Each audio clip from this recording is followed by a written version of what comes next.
Ooh. The shopkeeper emerged.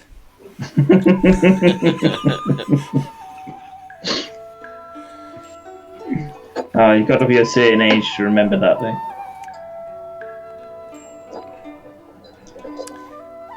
Alright, I'll leave you to it. Don't forget to tell Archie's on mute if he starts talking. Yeah.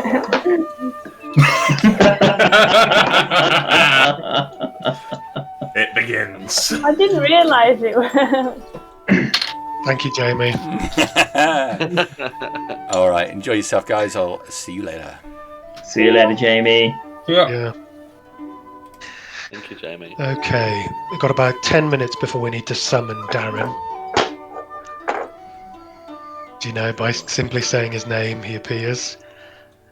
In the meantime, Joel, Yo. can you recap us on what's happened in the story so far? So, we went off to the tea shop after we all met up. We met that bird person, I don't know the name, Gwark, who sort of gave everybody some tea, even though they just drank it, trusting. So, excellent. Like to know that there's some faith to town. Okay, have this crazy tea. When we arrived, we almost immediately stepped over and spoke to TN, who was a clothes merchant, who explained a little bit more about where we were, and obviously some people went off to find a potion place with some magic items and go and equip themselves with that. And then we noticed that there were lots of dragonborns, no elves, no dwarves, a couple of humans. We saw somebody get punched or pushed over as we were approaching the harbour, or whatever you call a skyship harbour. Scarbour? Yep. Sky Harbour, yeah. And then we got into a bit of a fight with a big fat guy, kept trying to punch tail and missed. And then Tridast beat the crap out of the fat guy who fell off eventually. And then we took one of them hostage and took them onto the skyship Hectel, which is fantastic. I have a ship named after me. So, and then whilst on this, Nazzak basically grabbed the woman and was hanging her over the edge. And then while we were questioning her, she told us something about, I can't remember exactly what she told us something about. I didn't write it down because Till walked off. But got some information that they were all asking, and then he bit off her ear and knocked her unconscious. And that's about where we left off. Yeah, I think so. There was some small threats of keel hauling. This Somebody wanted person. to fish her off. It was Darren who wanted to tie a rope to her and go fishing off the edge of the boat with her.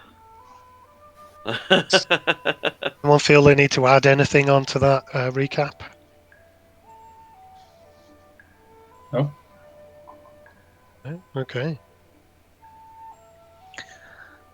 We'll get started then. So the skyship is hovering, it's flying quite far above the clouds. As you know, when you were in Mount Shay, you could not see the ground from where you were. The skyship continues through the air and begins to fly lower until you can start to see the ground beneath you. You can see a few mountains, and eventually you can see the ground below you, and what you can see from this height just looks like fields of red.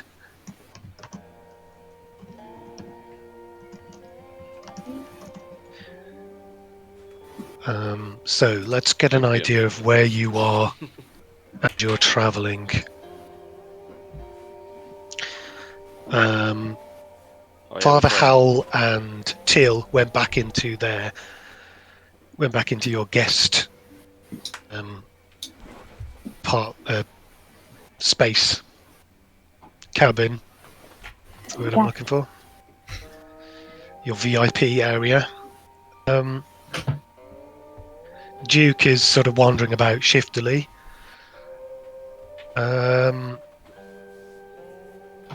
What are the other three doing? Nazzak had gone and found a quiet spot and just sat down. I think I was on the deck watching what I'll affectionately refer to as the in-flight entertainment. Oh, me too. And then when it all got quiet, I probably would have done something similar. I would have just sat down and just looked out at the horizon, just took in a new experience. How are you feeling about this new experience? Inquisitive is probably the best descriptor for it. It's all very new and strange, and I want to know. Okay. No one's feeling sky sick at all? I mean, after a while, Tridast probably would. Yeah. I don't know what the feeling of a sky boat would be in comparison to a normal boat. Probably less sloshing. Feel like a Sloshing. plane, wouldn't it? But more breezy. More breezy. Good job Till's not wearing his nightie. Yeah, for multiple reasons. I'm pretty sure Till is wearing a nightie now. Till, when Okay. you woke him up early that once for the meeting, he just came down in his nightie. Okay, so Nazzak and Sylleth have found somewhere to sit down on the boat. Tridast has started to feel a bit sick from the wind rocking the boat around. There's nothing special you want to do? No, nothing. Thank God. No, okay. In that case, we'll move the boat on to its landing. So the boat descends through the sky, lower and lower. There must have been several miles of these red fields, and as you get lower in the sky, you can see that they appear to be a crop, a flower, and there seem to be people moving in and out, tending to them. You can see a very large mountain ahead of you. And I'll give you the handout for that. How far have we descended roughly? Do we have any idea? Is it miles? Is it hundreds of feet? Is it, can we guesstimate? When you say You'll probably descended, know- do you mean that we've flown and then descended, or we've just gone from the harbour, like, slowly down? Gone from the harbour, travelled quite far along the same height, and then started to descend. Okay. Maybe in the last hour you've started to descend from a sort of, I think I said it was a 4-hour journey. How? Oh, I wouldn't know. And so Sylleth would estimate that you're at the cloud level, so probably around, I don't know, half a mile to a mile up. Does that seem reasonable? Sure. Lower loud levels somewhere around what, 10,000 foot? Yeah. 10, 12,000, something like that. But if it's above like 10k, we'd probably have trouble breathing, and we didn't have any trouble breathing because oxygen is generally thinner past 10k. That's in the normal world. Yeah, We're in. that's just on planet Earth, but this What's is that? So magic. low level clouds are 6,500, mid level clouds are 6,500 to 23,000 foot. Yeah, depends on type of cloud and all sorts of weird and wonderful things. Okay, so we've gone down from a cloud level down to the ground. You've had no trouble breathing, so you can make a rough estimate of how far we've travelled down. You're quite an intelligent person, so you would make a pretty good guesstimate. Yes, so you start to see the castle in front of you. Now, hopefully I can show this to you without breaking the stream.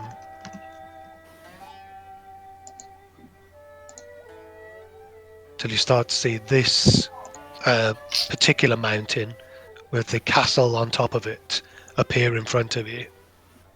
Oh. It's all in mountains, considering I'm a dwarf. Just makes me like Madame Zhao even more. I was wondering about the boat. Does it feel magical? Does it have sails? It does not have sails. Okay. It's got this very interesting roof. The balloon. That seems to be formed out of hexagonal. Are they hexagonal or octagonal pieces?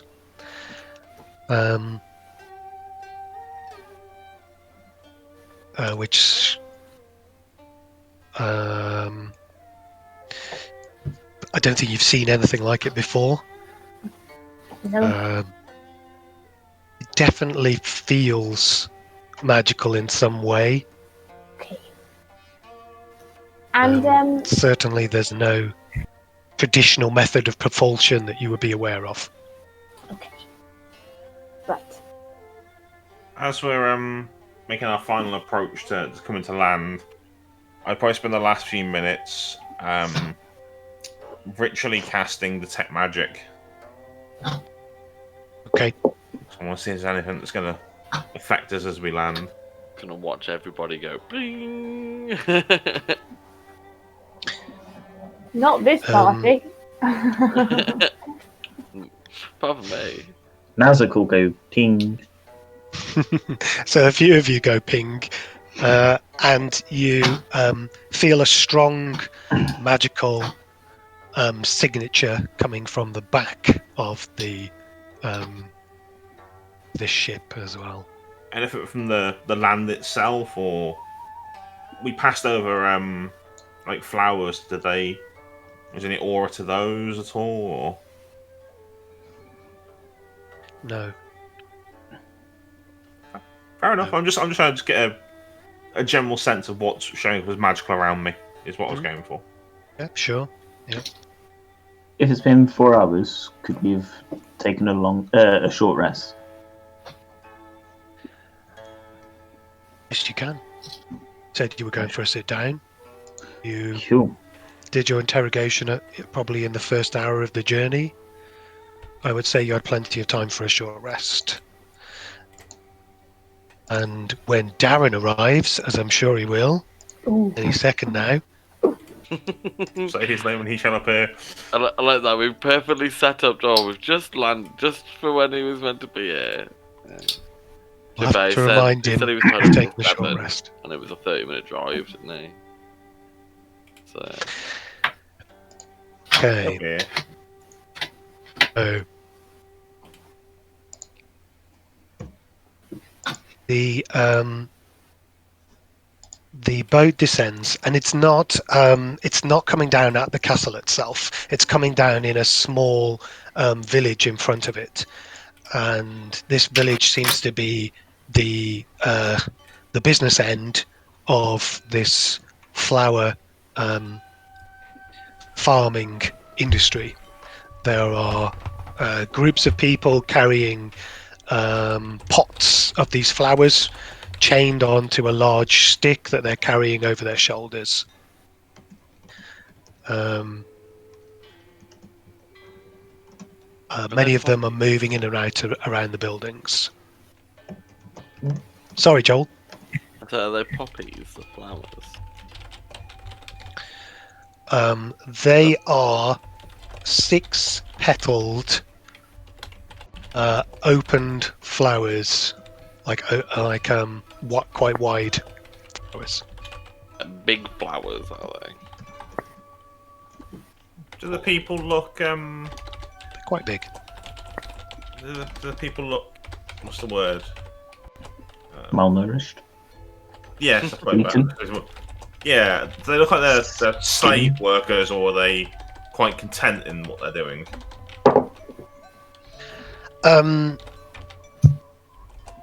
Make a perception test for me, please. Certainly try. Not with a 7, I won't. No. It's people.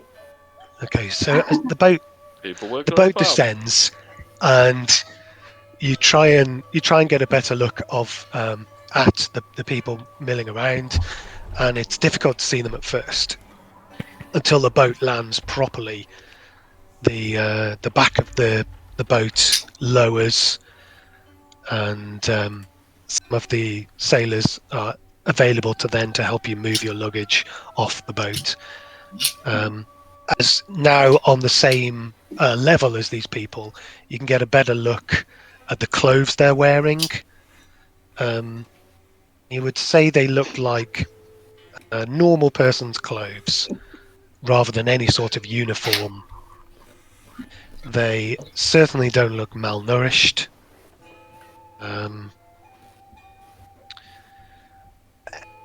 Whether they look happy or subservient or ecstatic workers in a communist vibe, you've no idea. Perfectly fair.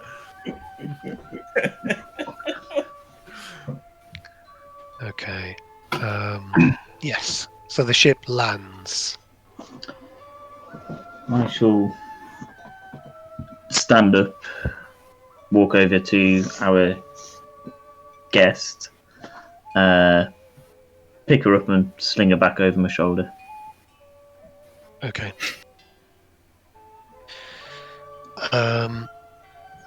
Was any healing applied to her ear? No, but Spare the Dying was cast on her, I believe. Spare the Dying. Okay. I believe that's what Till did, and then he left.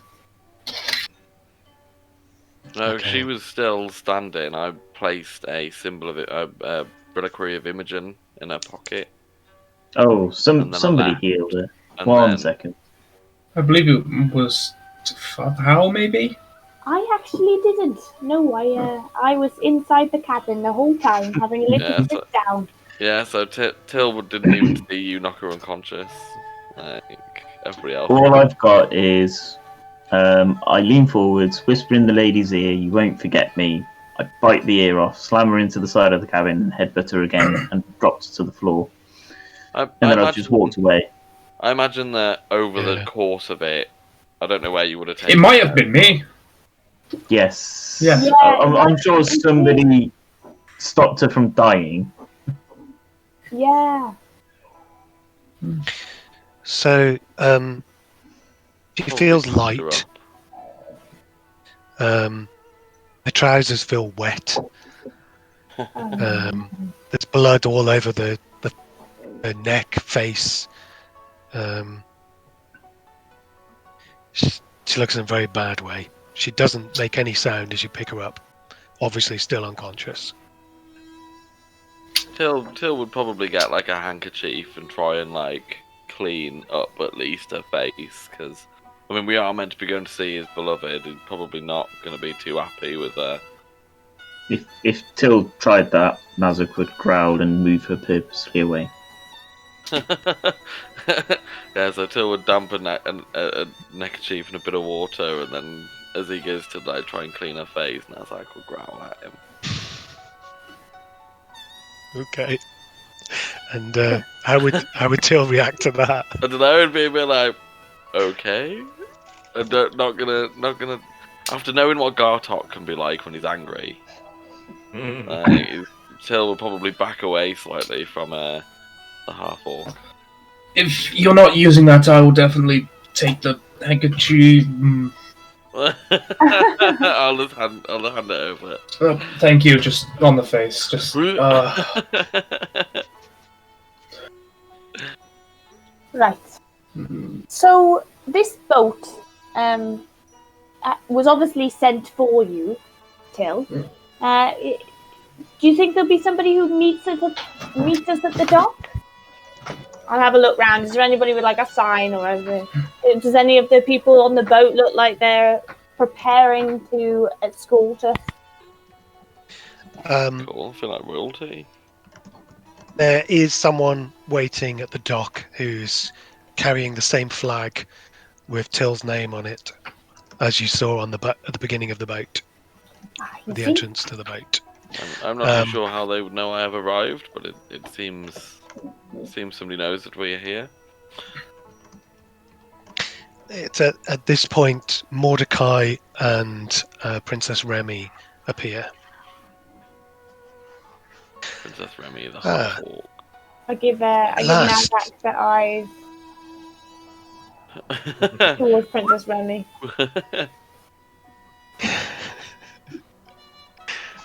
At last, Princess, we have arrived.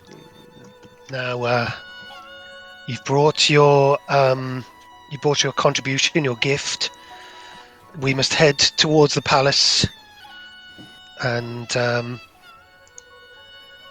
yes, you must tread carefully, but be respectful at all times. Did anyone remember teach you any more class while we were? I think, according to my notes, no. Was that any more what? Sorry. Because we were teaching her like etiquette, weren't we? Well, some people were teaching her. Gave her a few pointers. She'd asked for some etiquette lessons. Oh dear. It seems we might have forgotten something. Yeah, a sick bag. You could use the teapot. Tridast, I think you could get off the boat. Yep. That's a very good idea. Go and lie down. Off the boat. Lying down. Off the boat. Just straight on the cobbles. Still covered. Oh.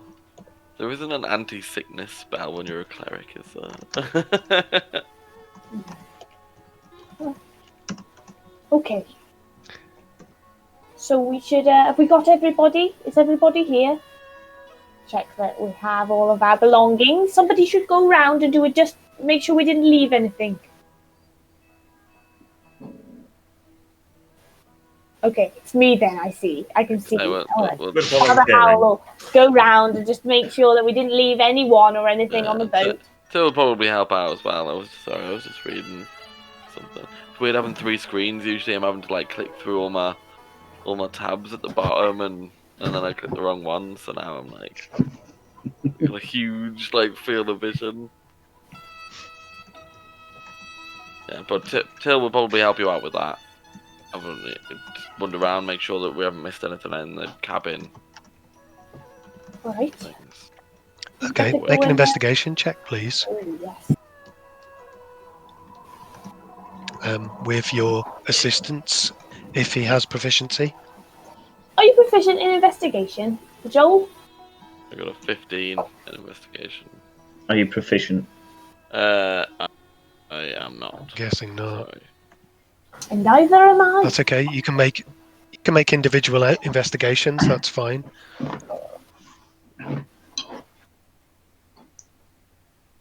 I am proficient in intimidation. Ooh, nice. I got a 19. 2 good rolls. Yes. Not too bad. There's been worse. Okay. So Till, you have a good look around the boat.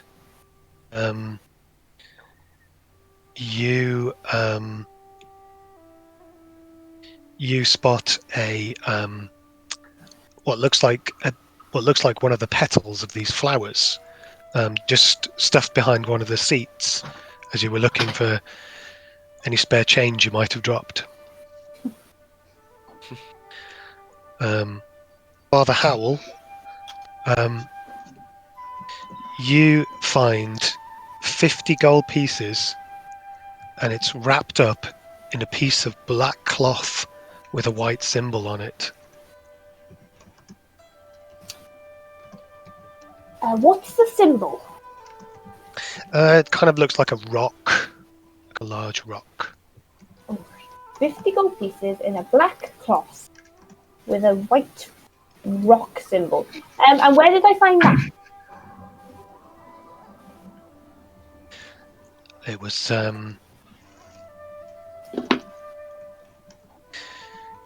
was behind some crates at the front of the ship. You also find Duke there. He's fallen asleep behind some crates. I'll nudge Duke. And I will pick up the... we're getting off the boat now, Duke. Oh, is it that time already? And then I will hold up the... Sorry, Charlotte's ringing me. Not now, Charlotte.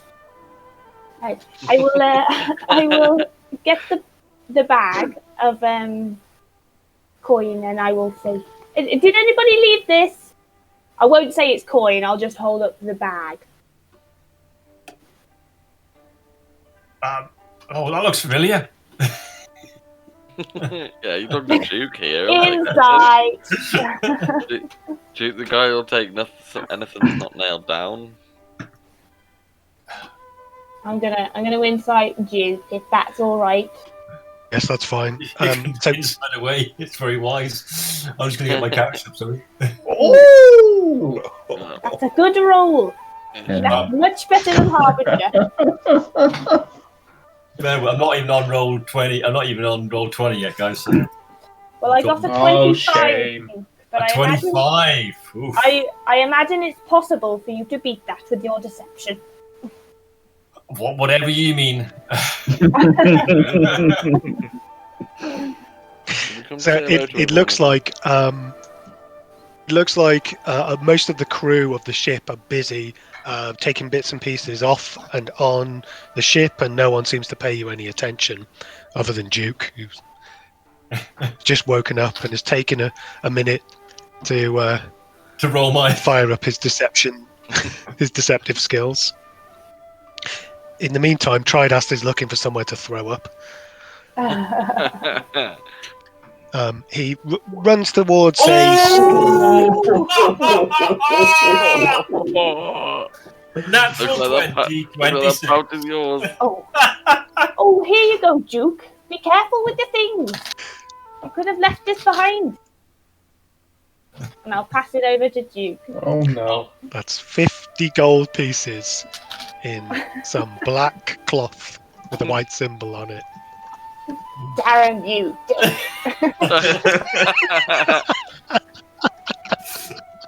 I apologise in advance. It is my character, not me. And you only just joined and you instantly gain 50 gold. 50 gold. Here's 50 gold. What's the this white? What's this white symbol? It's got like a black rock symbol on the front. I presume like a white rock symbol on a black bag. That's what we've seen before, isn't it? I actually was in the cabin, so I didn't hear what she said, and I thought, oh, I'll know, but that's all the other character. So Howl doesn't know Jack. So. Yeah, I was there when she was spouting off about the black rock attacking, so yes. Okay. Till's probably the only one in the party. I will put the sack inside another sack I have. No, my bad. And then Howl will get off the boat and join with the others. I'm just going to call Charlotte back and check it's nothing urgent. I'll be 5 seconds. No worries. Till will probably take that. Okay, so considering that it won't. Yeah. It's not really like taking somebody's belongings.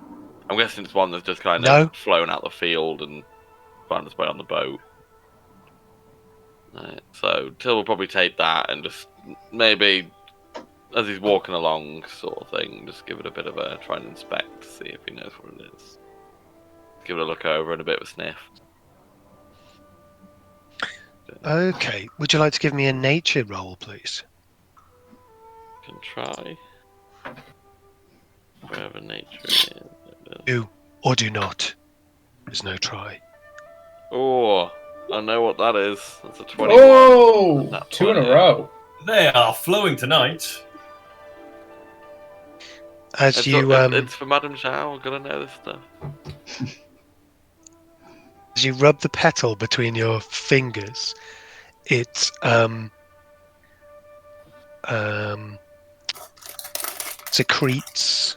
That's a good word. Like an oil onto your skin, and it feels vaguely pleasant. Makes your skin feel a little bit softer, and you realise the petal itself is quite ruined by you even giving it a small touch. It's obvious that this flower petal is quite frail. Would I know, like, what plant it might come from? Or at least kind of the family of where it might come from? I think you would know the family. I mean, would you? You tell me. Would you know that? Would you know the genus of flowers? Not massively, but Till's been speaking. Like, Till's got a friendship with the flower guy in town. The one who keeps sending all the flowers. You've sent a lot of flowers and he comes from the mountains, Madame so he Zhao. probably knows a little bit of recent, like, mountain flowers history, I guess. And okay, but everybody knows a bit of flowers from where they are, don't they? So, not like in-depth knowledge. But... So what we can definitely say then is, from your conversations with the flower seller, your many purchases, you've struck up quite a friendship with him. You've never seen this flower before, and you've never heard of this type of flower before, but you do know that some flowers can be prepared in such a way that can produce odd effects on people, like opiates in a modern world. Yeah. So, thinking from the softness and things, Till will probably not think too much about the opiate, but more like, moisturize, because I imagine we know about flower baths. You pretty much get that in town, don't you? Yeah. Doesn't Toxel Spa have something like that? And you go to the Temple of the People. If there's anyone that would know about this sort of thing, it would be you. I think Mana mainly does oil-based treatment rather than bath. Okay. Right, I won't put that down now, but in my head I will remember that. So, I'll probably discard the flower. I mean, if there's a bin, like the petal, rather than like littering. So, I don't know if they have like, public bins. That's not really something I really thought of, but otherwise, there's a waste sack at the exit of the boat. Yeah, so Till will probably just put the flower petal into there. Okay. So Tridast came running off the boat looking for somewhere to be sick. Finds there's a few stalls set up at the entrance to the this very rural dock, and one particular shop is selling a lot of bowls, like ceramic bowls, and they have a small area in front of them with another waste sack that looks like it could be possible to be thrown up in. Oh, thank God. I thought you were going to make me throw open one of the bowls. I mean, it's your choice. Well, I was just about to ask, should I make a constitution check to see if I can hold it in? But if there is a safe place, then yeah, I kind of need to. You can try and hold it in if you like. No, I've seen a place. I'm going for it. Okay. So, and how bad is it? It could be worse. When was the last time you ate? We're not for the whole journey, I imagine, if you felt sick. Yeah, it would have been a while. In the morning, wouldn't it? When we had breakfast. Yeah. I mean, we would have had that tea as well. Yeah. So Other than that, a large cup of tea. You had some breakfast. It was a bit greasy. It's probably processed quite a lot right now, and your stomach's quite empty. So you find yourself just kind of dry retching into this trash bag, making some pretty awful sounds. I'll save you all the actual sounds. Yes, we'll skip that part. But needless to say, the chap selling his bowls that you've just chucked your load up in front of looks terrified at the noises you continue to make.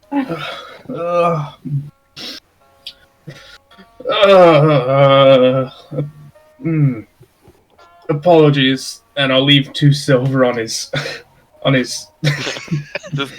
just I'm so sorry. I'm back to it. I can imagine him doing that with just big drool, spittle, just ebbing down with his head in, he's just in his dregs pocket. of the dry wretch. Man, this is horrific. So his horrified face quickly turns to satisfied, as the satisfaction only a shopkeeper would know for receiving money, and he shouts for someone and says, "Change that trash bag, quick!" Good idea. Okay. The rest of you are moving towards Till's flag, and a large man with a helmet and a steel cuirass. Is that how you pronounce it? Cuirass. Greets you and tells you he's going to take you up to Jow Castle. Are Mordecai and Princess Remy with us still?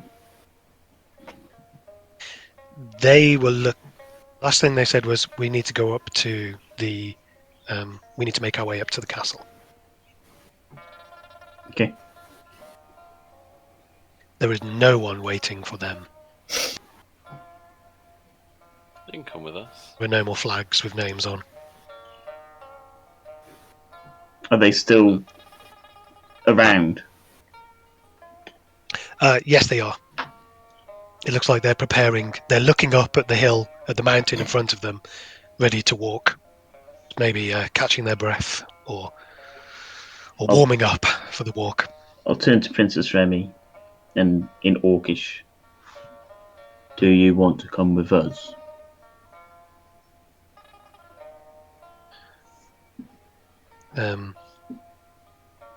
There's a smile from Princess Remy, and she nods to you.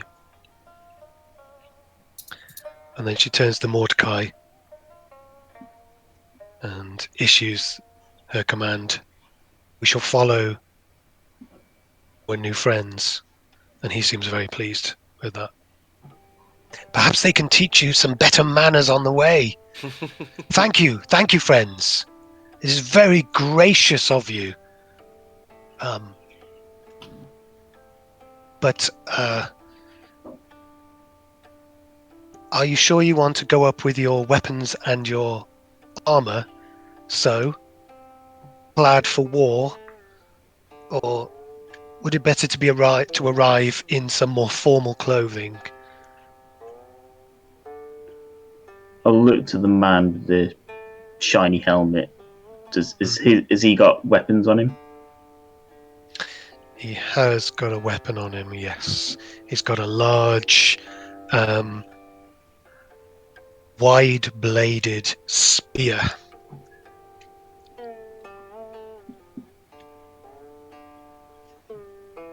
He's got a weapon, so why can't we take ours?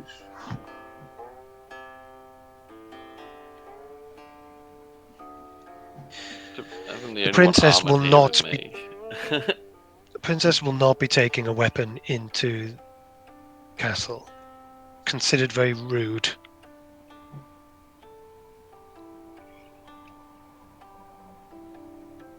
Why?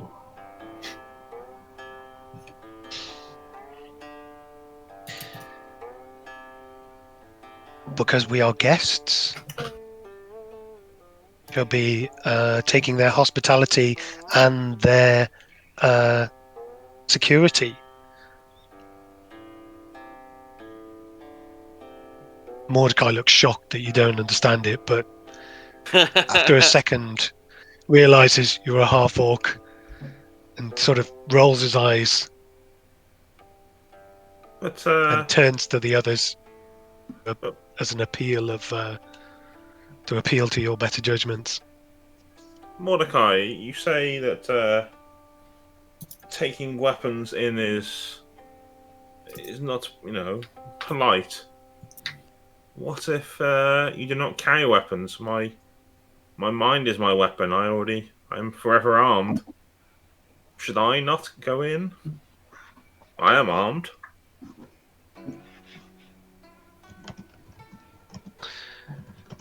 It is true, but one could hardly be asked to remove one's fingertips or brain before entering a building, sir. But I choose to use such things. My friends here, with the more outward weapons, they choose to use those as well.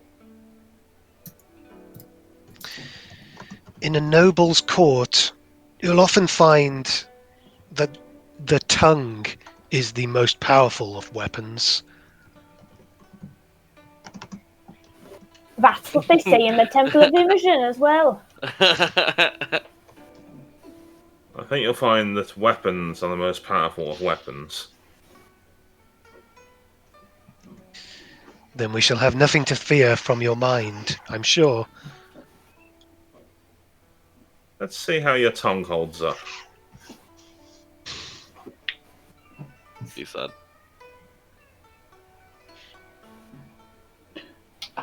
As I said, it was merely a suggestion. Should you wish to enter the castle in your war regalia, perhaps it might impress the nobles inside.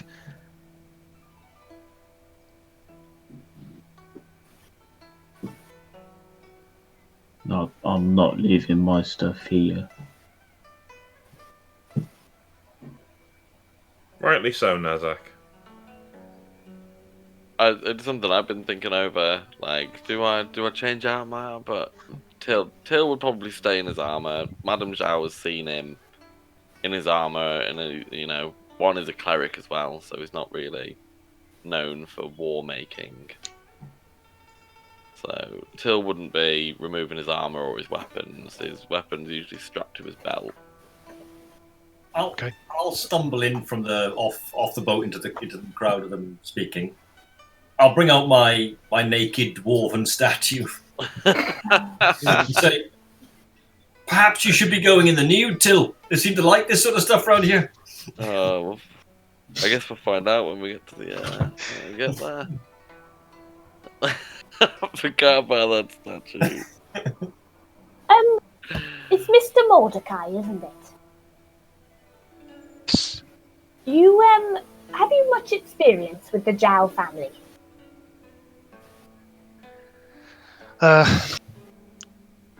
Only a little bit, I'm afraid. So, do you actually know that they want everyone to dress in a certain way? Or is that something that you are just assuming? It is. I have been in nobles' courts before. This is a nobles' court, and they expect some degree of decorum. Zhaos are like many others of the noble families. can only give you my best advice, I'm afraid. Excuse me, Mr. Shiny Head Man. Yes. What should we take to the castle? Do they mind if we take stuff? Stuff, yes. You may bring your gifts. If you want to bring anything else, I shall arrange for horses to collect it. What about our weapons? Show me your weapons. I just turn round.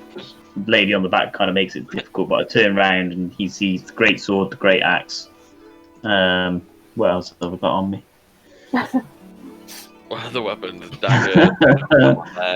He'll see a javelin. He'll see a net, kind of like half hanging out. And he'll see a pouch. That is a lot of weapons. I do a lot of fighting. You're planning to do fighting inside the castle? Not unless they start it.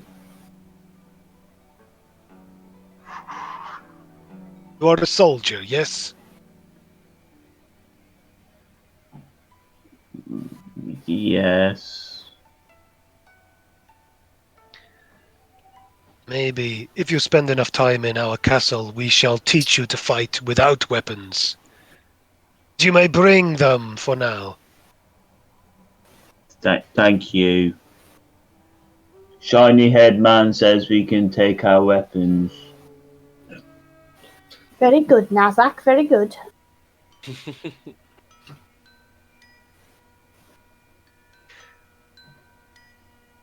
He will start walking up the hill. We'll follow. Right, so you see a lot of these people carrying these pots of flowers around.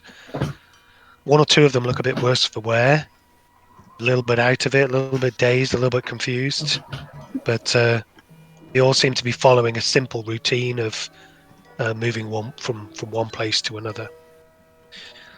As you start ascending up the hill, the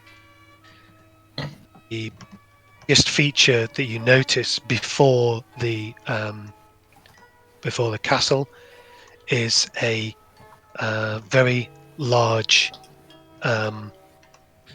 lake, a huge lake. In fact, you can't see the other side of it, which a waterfall from the mountain feeds into. Just above the entrance to the lake is a incredibly large bell. Got a picture of that as well. A large bell. Father Howl. Heard it right. Oh damn! Yeah. That is a very big bell. That's the kind of thing that we want in the Temple of Imogen as well. So we're on that path at the bottom and the bell's up in the air. That's right. Till will be gazing at that with like amazement. And I thought Nazzak was loud. Get the impression that if someone hit that loud enough, it would probably deafen those people below it. I want Gartok to come and hit it. But there doesn't seem to be any mechanism for striking it with anything large enough for that. Sorry, Darren, I cut you off then.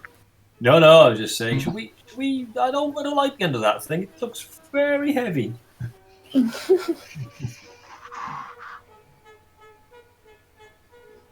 sure it's under control. Looks quite well made from our vantage point. I think we're just going to follow though. I think Okay, travelling the up soldier the isn't path, stopping. like- I'm so tempted to slingshot something up to it.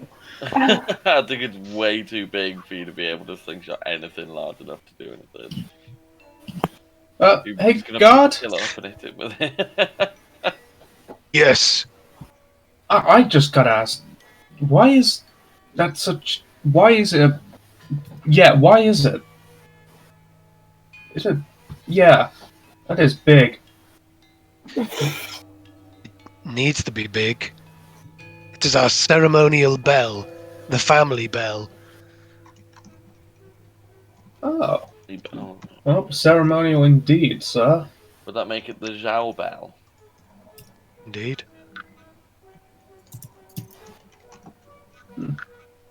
Very kitty, kind of in the way. Well, I'm trying to write, cut. The next thing he says is, "We hope that it will be ringing very soon."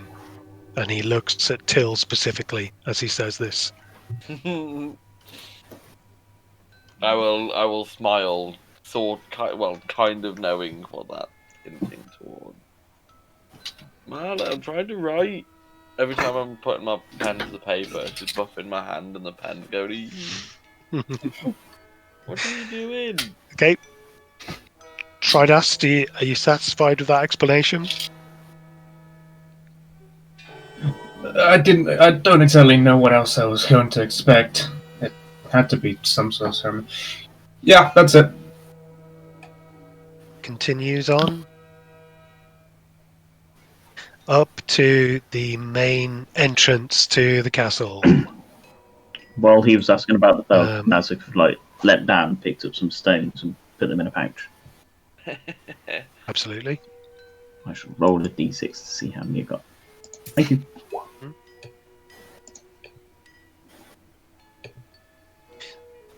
The stones are pointed and sharp. They must have come off the mountain itself. And they feel quite hard. So looking up at the castle above you, you can see the castle, and then the mountain continues on upwards, and you can see another building at the top above the castle. It looks like there might be further buildings around, but it's difficult to see from this angle that you're looking up at it. And if everyone's happy, I will move you on the map to the Gao Castle. Castle cat, man. So standing at the giant gatehouse entrance, the soldier that you're with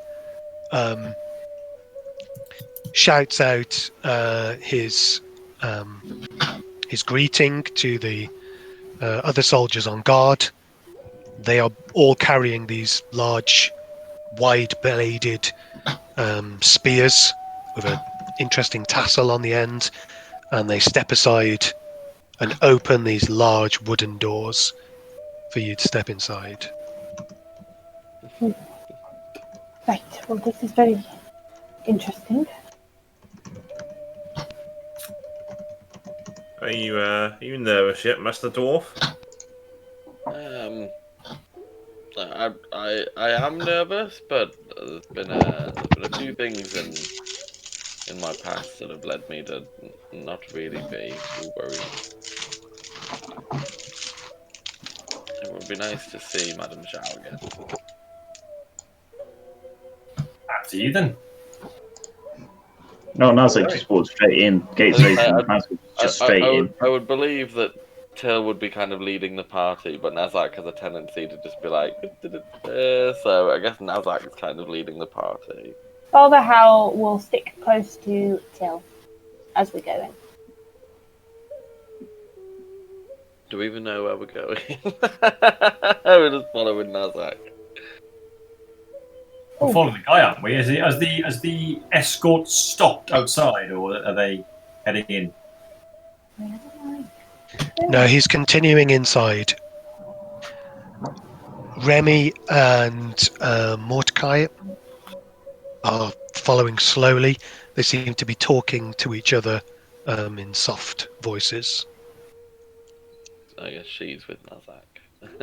Oh yeah, I forgot about her.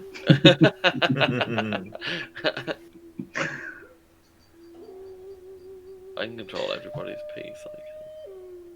So the guard leads you in, and he says, "Welcome to Jowl Castle, Master Till and company."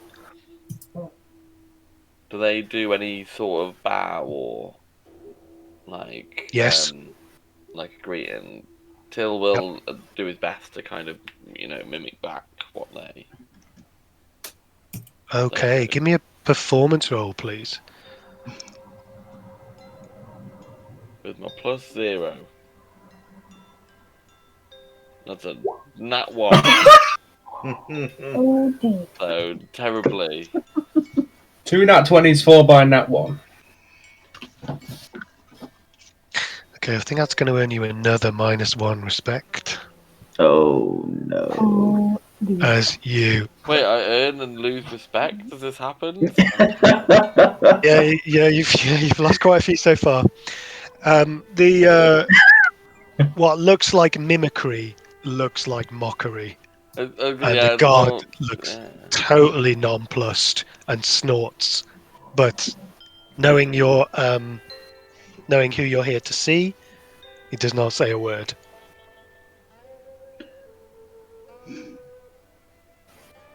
I'm so not getting married. Where have we got to go? He points to this area to the right and says, "You will be staying here." Right. Have you got somewhere for this person?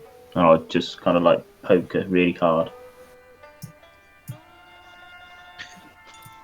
We have a hospital. Not a hospital. She doesn't need I healing. can take her to. Oh, I see. She needs to be put in jail. She's still tied up, isn't she? Yep. Okay. Believe she's a mercenary. In that case, I shall take her to the tower. This one, just across the road from where you're staying. Oh, good. Nice to know that we're so close to the jail. Yeah, breaks out, kills us instantly. Will I be able to visit her? Yes. I shall provide you with the key. Thank you. Back in 2 seconds. Guys. Princess Remy asks where you will be staying. And guard points towards the northeast. So up this area, up this sort of ramp in front of you, there's a taller tower on the right, which is here. So, and he points to that tower. That's an inkling that everybody here knows that they're on their way. Because so far, didn't they just decide of their own accord to come and visit? Or were they invited? I can't remember that. I don't believe you asked. Okay, so Till will just now assume that they've been invited from the fact that there's a place, there's a lodging for them. Mm-hmm.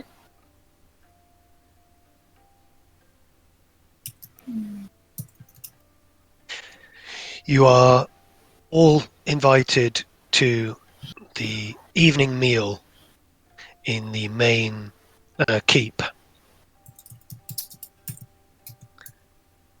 Please meet here before sundown. We will indeed. But go and prepare, Till. Petal bath for Till. We all need a bath, don't we? Father Howl will be rubbing everybody down with oils. Mm. So Mordecai goes off towards their lodgings, but Princess Remy decides to stay with you guys. More than welcome. The soldier takes the prisoner off to that area and returns with a bronze key and gives it to Nazzak. Thank you. All right. Well, if we can go into our lodging so that we're a little bit more alone. I think Father Howl will confront Till about his bowing.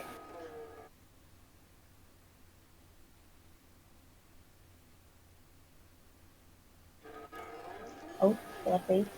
I went a little bit frozen. Yeah, I froze, sorry. Everybody froze. Yeah, everyone froze for a second there, I think. Okay, good. It was just me. Yes. Till, I think you need to practice that. You look like a complete idiot. Oh, I thought I did quite a good job. I don't know what happened, but it looked like you hurt your back or something. Quite a lot.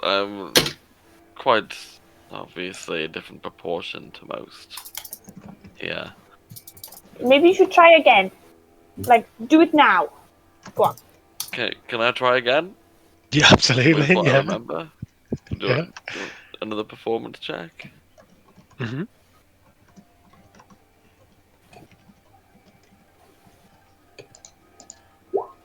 Better, but not great. It's a 9. Well, it's a vast improvement from last time. You see Princess Remy also tries to copy the bow that you're doing. How good is she? Is she better? Oh. No, she gets a 3. She So got hers is -1 only marginally less mocking than Till's first attempt. Okay, but She stumbles a bit even as she tries to bow. is that how I'm looking? Yes, well, actually, you looked a bit worse than that. But I think you Maybe. could just keep practicing this for a little bit. We've got Maybe some me and time Remy before sundown. Maybe me and Remy can practice this. I think you should. It may be more polite to not bow at all. Hmm. They are aware you're from a different culture. It's more mocking to attempt and fail than to not do it at all. Have I ever seen Madame Zhao do the same kind of...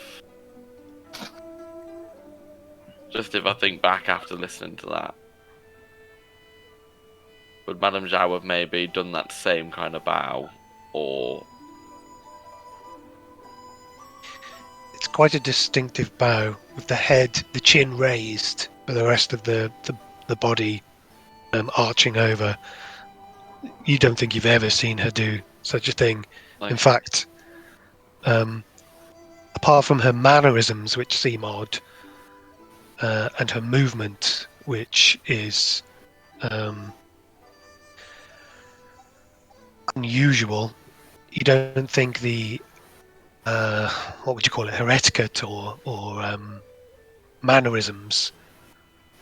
And no, certainly you've never seen her perform this maneuver before. After sort of thinking about it, I'll turn to Sylleth and I'll be like, you might be correct. I'm not sure I've ever seen Madame Zhao do this, and I've known her for quite a while. What's your culture, Till? What would you do to greet somebody? It's mainly just a shake of the arm, and I'll put my arm out, like sort of my hand towards you.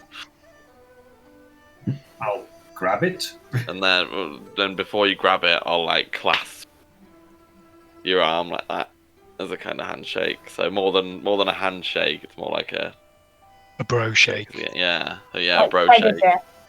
Son of a bitch. you probably couldn't do that to someone bowing, in fairness, could you? Might disturb them. No. Maybe you could just sort of hold your arms like this. We'll see. Well. Or maybe just a little nod or something. I don't know. Make it your own rather than trying to copy these guys. The nod is probably the man nod is probably the way to go. The man. All right. Okay. Now so down if you know him, up if you don't. Next step. You need to think about what you're going to say. Have you formulated a speech? I don't believe I need to think that too much into it. Okay, as long as it's not going to be as shambolical as that bow. Well, I'm as new here as you. This is completely different to what I know of. Okay, well, let's go back to what Duke said. What would you say if you were courting you were asking the hand... Wait, I'm getting myself confused. You were talking to the father of a dwarven lady, and you were asking him whether you could marry his daughter. What would you say? Quickly double check back on some notes if I have them. Oh, have you written it down on your hand?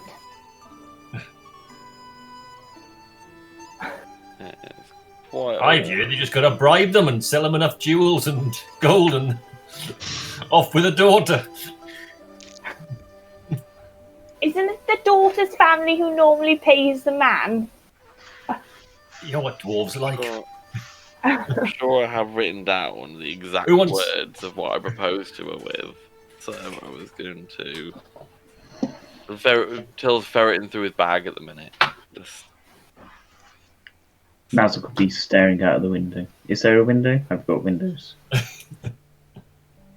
It's a prison. There are windows facing the front towards the building in front of you. Oh yeah, I'll be definitely looking at that, but looking for anything coming and going in that in the courtyard. We want there, sorry, we.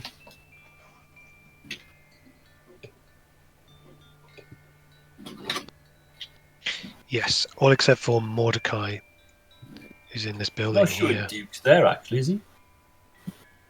Well, he is. Yeah, he's there. I can spot him. Wasn't in my Zoom view.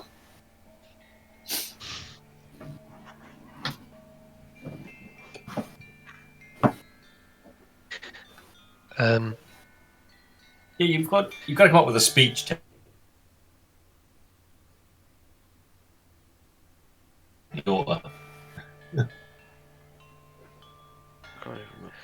So, Princess Remy says, if you are required to perform dwarven culture, maybe I am here to...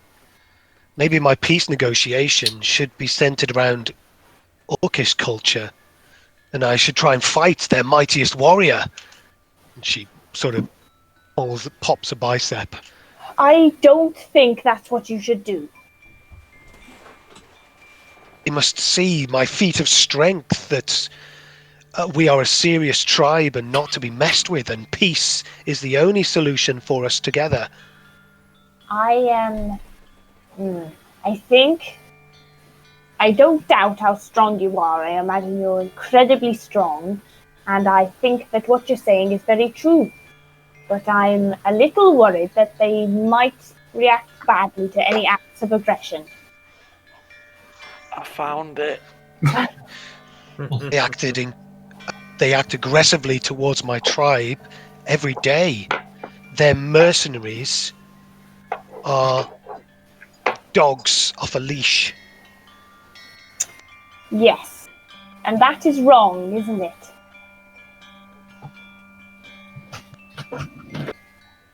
So maybe it's best that you don't counter one aggressive action with another. Father Howl, make a persuasion check, please. Oh no, wrong character. Wrong character? Who's your Oh yeah. Yeah, Harvard is like, she never persuades, but she's got good persuasion, and he's always talking. And I did alright, actually got 15 with a -1. Okay, yeah, she seems to She stops flexing and seems to a moment of contemplation. She considers the futility of violence.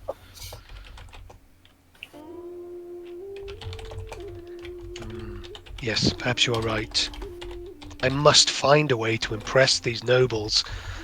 Strength is the way I know. They shall surely defeat me in the court of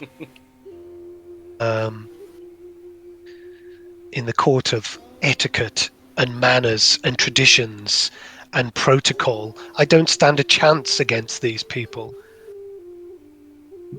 Maybe Duke can talk for you.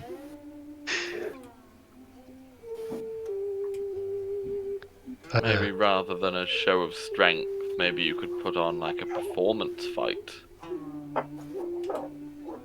So rather than a real violent fight, you could put on a, how they do with the whole slow motion thing, so it all looks all elegant and. You mean a war dance? Yes. And she crouches down into a squat position and does a sort of New Zealand hacker. Better the New Zealand than the Russian. Oh, Nazzak, do you know the dance?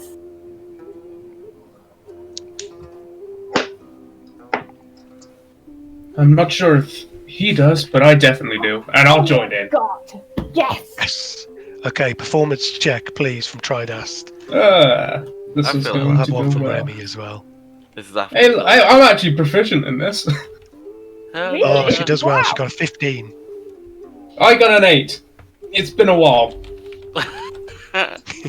Okay. Better than that one. It feels like she's got some unusual tribal maneuvers that you don't quite recognise, but she's very pleased that you do seem to have a few of the maneuvers down. The company starts to just take the edge off this tense situation for her. Nazzak, could you do that? Oh, wow. No. Screw you, Jamie. Oh. All right. Well, try We that. aren't going to war. You only do that when you're going to war. No, I used to do it all the time. It's been maybe 1 or 2 years since I've last done it, but it used to be almost like a daily thing for me. Think about this, Nazzak, okay? This lady's people are already at war. They are fighting, and she is here to end the war. But her most powerful weapon is actually her voice. And we have the chance to convince this family that they shouldn't be fighting. So effectively, you're doing the war dance as a way to win the war, but it's a new way. So if you think about it, drums are also used for war, but drums are also used for music and other things. The same thing can have more than one purpose. The war dance is there to prime you to go to fight, not to talk. But sometimes fighting is done with talking and people's minds. Think about how Sylleth fights. He's very powerful, isn't he? But he doesn't use any weapons or his fists. Most of the time.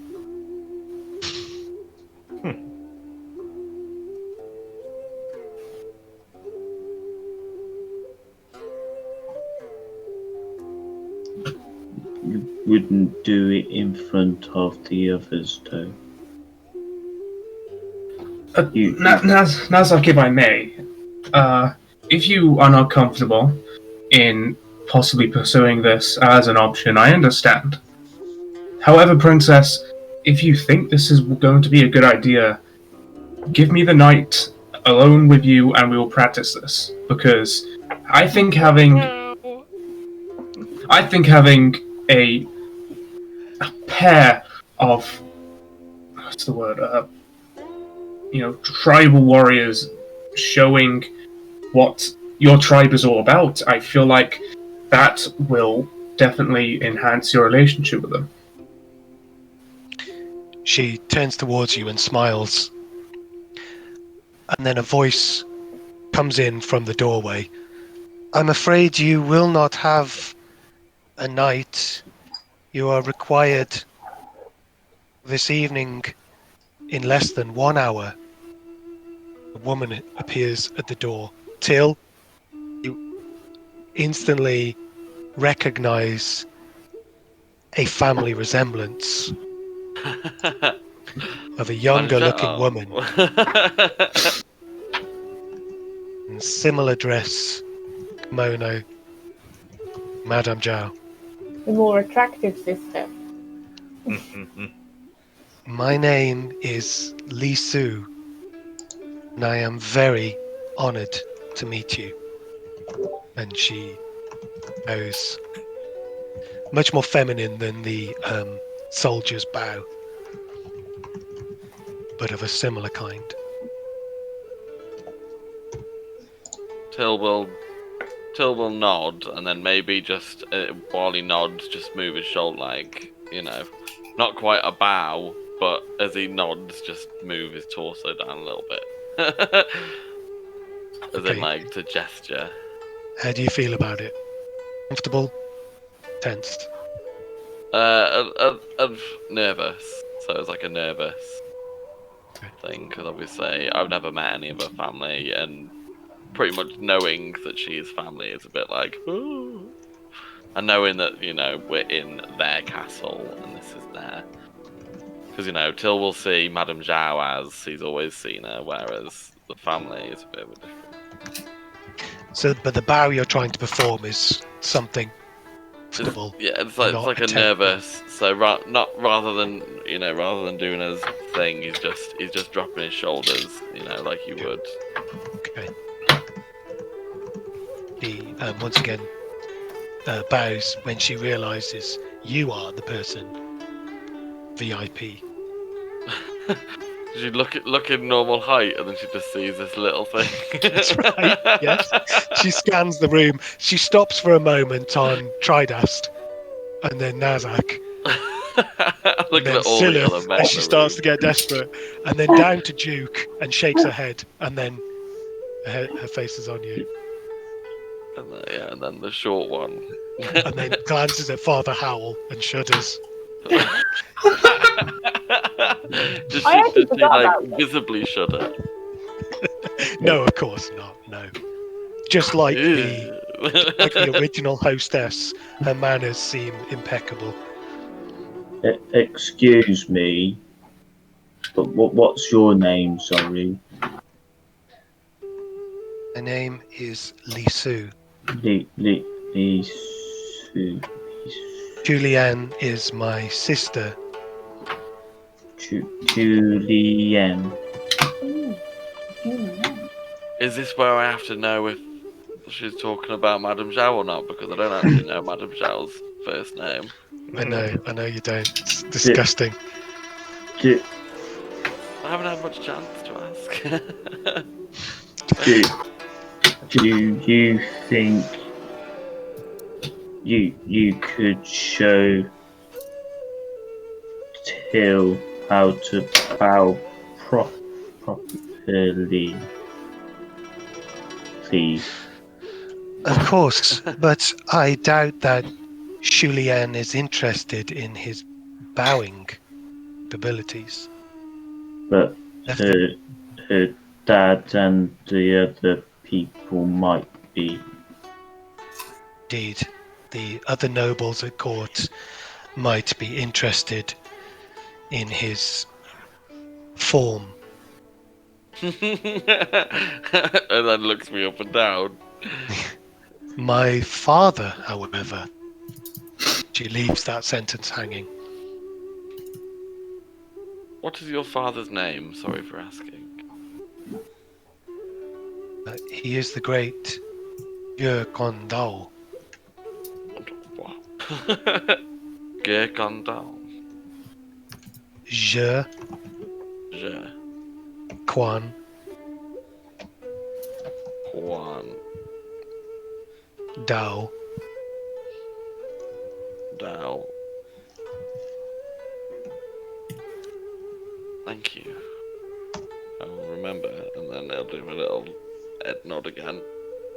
and I shall scold my sister for not introducing the family properly. We haven't had much chance to speak as of late. Mostly contacted through letters.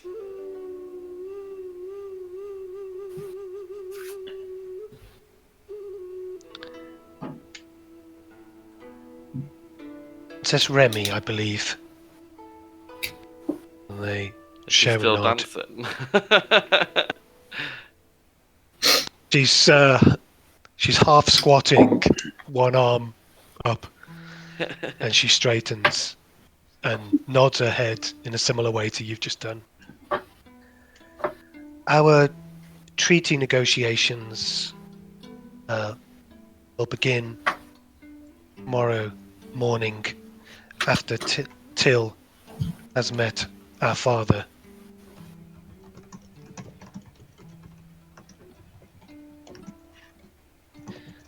This will happen in the morning on the Lake of the Sun.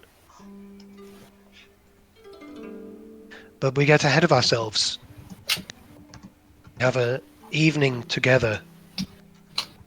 Which, we have planned some entertainment. You are free to go anywhere in this castle, except for the Eastern Tower. I assume Princess Remy will be wishing to pay her respects at the shrine of unpronounceable Orcish name.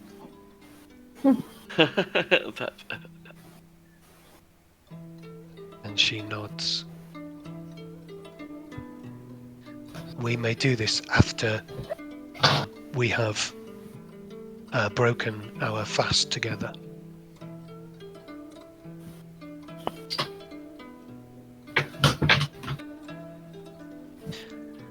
If you wish to get scrubbed up. Where is the shrine?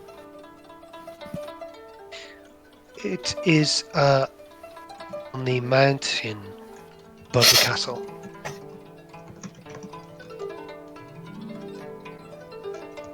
Thank you.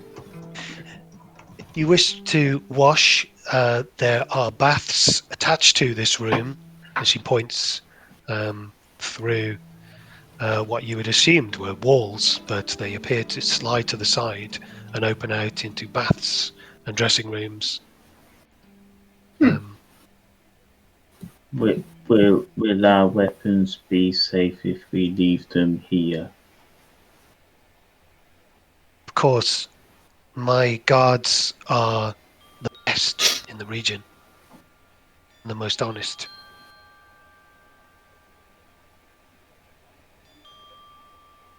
Thank you. Nobody inside that. We believe it.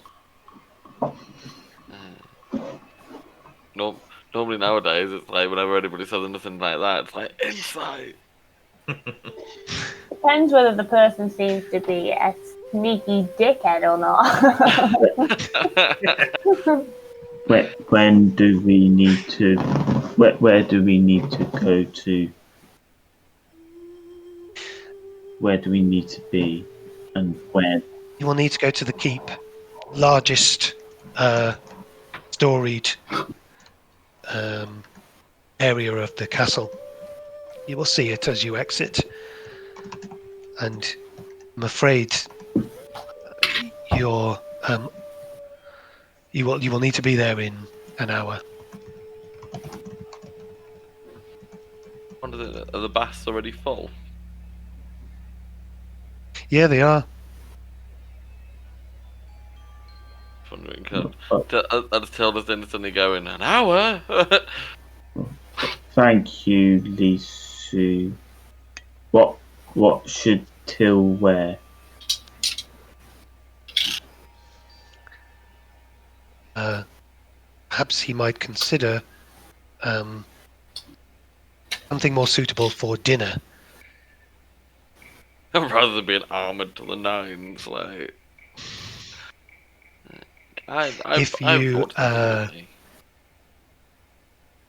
Very well. If any of you require additional attire, you will find some. She points towards the other side of the room. Again, the sliding doors reveal cupboards with some clothing inside. When you say the sliding doors, and she's just kind of like pointing, are the doors opening as she does it, or is she opening the doors? No, I think we just get the idea that actually they're sliding doors. Okay. I was just wondering whether or not. Telekinesis. Yeah, well, that's what I was like, is she Jedi She's not powering? She's not Jediing it, no. No. Yeah. And how should we go in? Should Till go first, or Till and Princess Remy go first? That does sound appropriate, unless they have some sort of herald with them. What's a herald? Never mind. Announce. Darren, you're on mute. Doesn't a herald announce the person coming in? Yeah. So, yeah. Announces them. Yeah. I mean, we have Duke, to be fair. I'm sure I can make a worthy announcement for you. Thank you, Lisu. You have been very nice. Been a pleasure to I'm meet very pleased to have met all of you. And I will look forward to seeing you for this evening's entertainment. And she turns around and sways out of the room in the same way that Madame Zhao appears to sway. Footsteps. Doesn't look like she's stepping, looks more like she's... That's right. Yeah. Down the Father stairs Howl. even. Snake. And out of the... Like... To the right. That's right. That's disturbing. Well, Father Howl would like to go and see what attire is in the wardrobe, in the extra room. Till will instantly be heading towards the bath houses. And I'll probably advise Remy to do the same. Princess Remy pushes straight past you and moves into the ladies' area of the bath. Yeah. Closes the door. Then she comes out again. Gender says, separation. I'm sorry. I suppose I'll have my own bath. And then she leaves back towards her own room. Does this mean that Till and Father Howl might bathe together? This could be weird. We've bathed together many times, Till, at the Temple of Imogen. There's nothing to be ashamed of.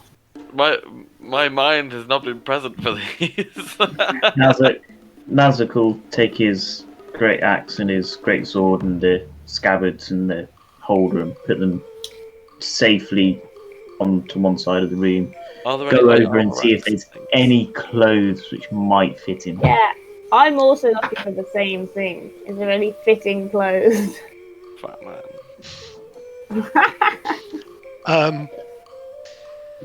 So they definitely aren't. They definitely aren't for a fitted clothes. But Father Howl, Tridast, and Nazzak find clothes that they can just about squeeze into. That was a really tall person. You feel like if you raised your legs or arms too much, or in Father Howl's case, breathed out a little bit too much, the fabric might tear. Alright. The clothes that Till finds are, sleeves going down his arms. Yeah. The shirt just hangs like a. Luckily, I have my tails. Imogen robes with me. So Nazzak is 6'10", just as a. Yeah. Okay. Yeah. You Till is 4 foot 10. you can find clothes. Cool. Yeah, he'd just put them with the axe. 80s belly button look. Yeah. The 80s belly button look. He'll put them with the axe and the sword. And then he'll see that the others are going for a bath, and he'll head over to the south tower. I'm gonna go for a bath. Okay. Same. Okay. Instead of having a bath or getting changed, I'm gonna sit near a window.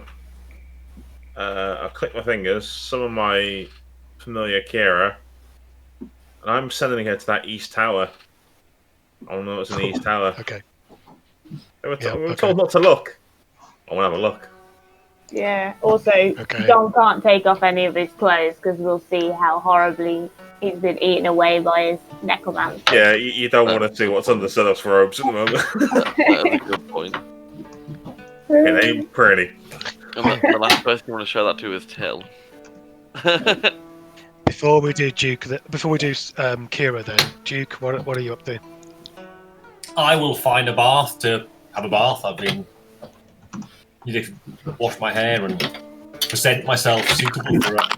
Is it just one big bath in the men's? There are two baths. Okay. So men's and ladies' baths. Till we go, help. And they're quite large tiled things, sort of jacuzzi size. Yeah. There are a number of different pots, ceramic pots on the side with various flowers and seeds and dust that all smell very floral that you could sprinkle in there. Okay. Nazzak marches off towards the south tower, and Kira flies up into the air out of the window.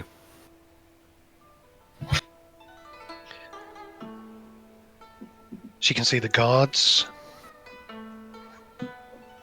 patrolling the area, and a perception test from Kira, please.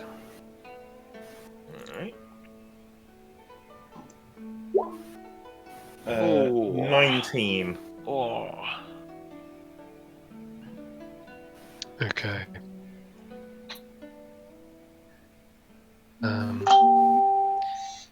She sees Mordecai in the street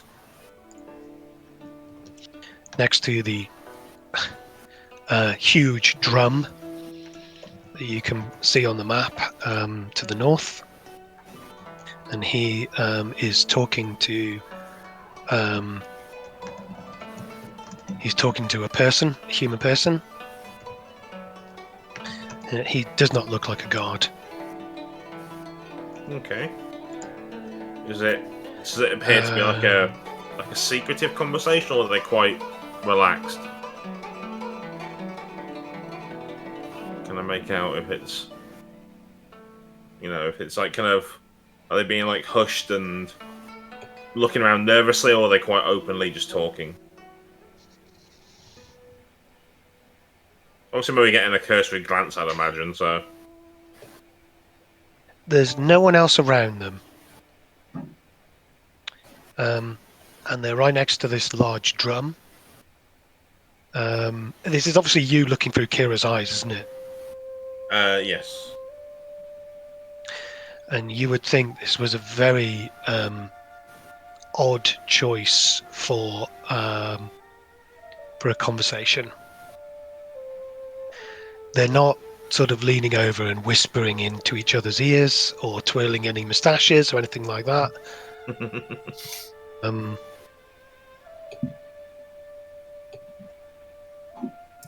Fair enough. Well, there we are. I've given you some info. I think you can make of that what you need to. Indeed. And then obviously the prime focus would be to go to that eastern tower where we were told not to go. I want to try and, if I can, see through a window. If it's high enough, I'll perch on it, kind of thing. I feel like Okay, there's yeah. be some kind of nasty comeuppance for this. It's a second. It's a 2-floor building, and the second floor has metal bars on the windows, and there's a large windowsill that Kira could perch upon. Yeah, just... Inside, she sees there is someone sitting on the floor with metal handcuffs and on his hands and feet, and he is chained to a metal ring on the floor. He's dressed in very plain clothing. Looks like a humanoid. Excuse me. And there was a tray of food at one side of the room. Okay. Clearly some form of prisoner. If that's all I can glean, then obviously I'm perfectly happy with that. I would bring her back to me.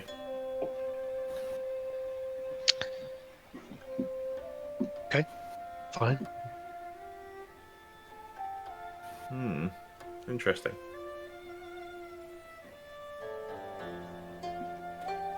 Yeah, while you're doing that, you just Till just so yeah, you're off getting changed and having bath stuff. Like I say, all you can hear from the other room is just Till going. I just sat down by a window and did my thing. So Till, what's your family name? The dwarves have family name? Because I haven't made one up for him.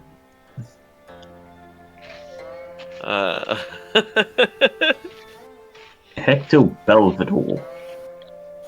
That's way too posh.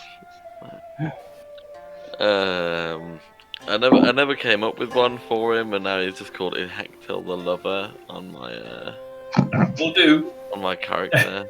more like a title than a last name. Maybe if I could find out what Dwarvish is for lover, then that's that. Yeah, you Google that while Nazzak walks towards the southern tower.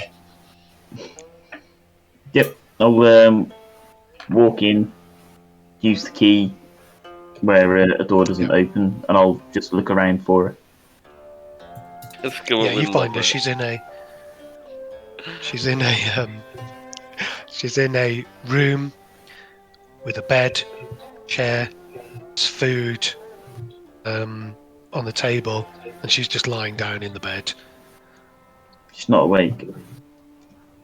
She's not awake.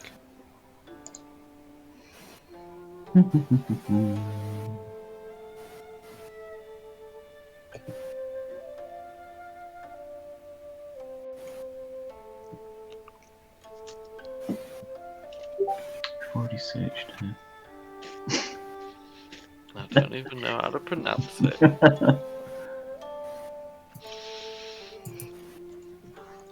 I've only just got used to saying Ehectil. It's a Mexican wind deity.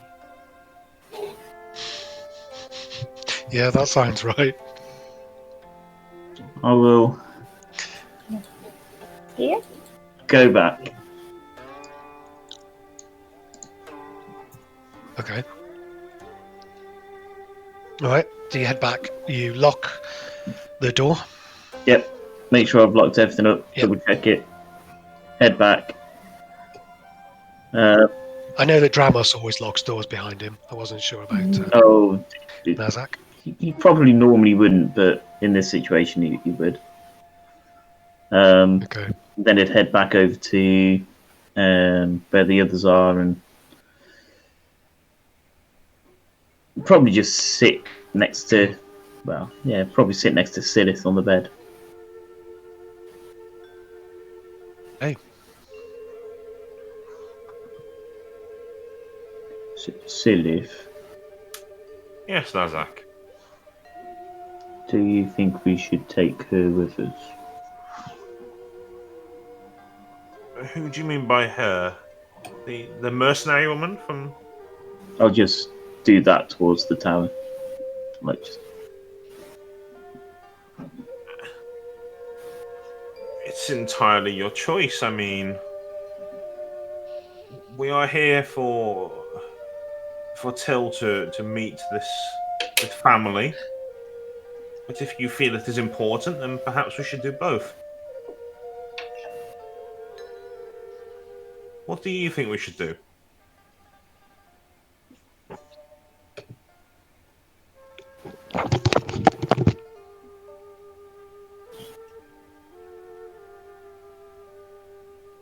We need to tell them.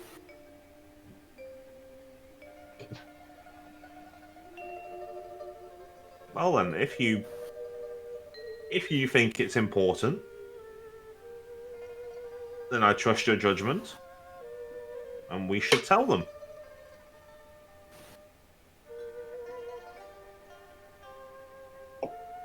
I have a little bit of information that is in relation to that as well, but I'll leave that until the time is right. Maybe I should leave her until the time is right too. Yes. How about we do this? We go with Till for this feast, I assume, with his wife to be. And once, things are more relaxed, we can bring up the subject of prisoners.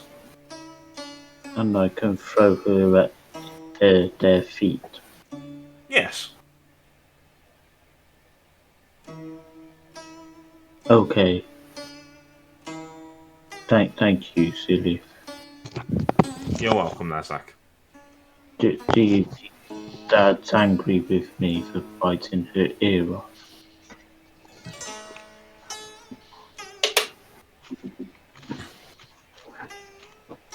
I wouldn't have thought so. Perhaps the father is just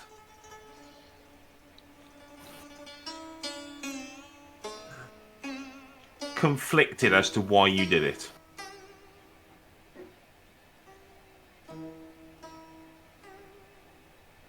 Thank you. I personally enjoyed it. I thought it was a lovely display, but everyone feels differently about lots of things. I didn't mean to do it. You see him kind of like just twiddling his fingers and thumbs together. Oh, poor Nazzak.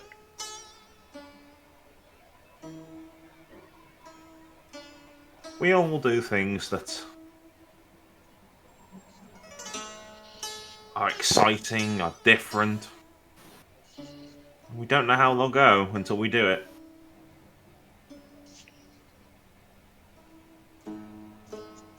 Okay.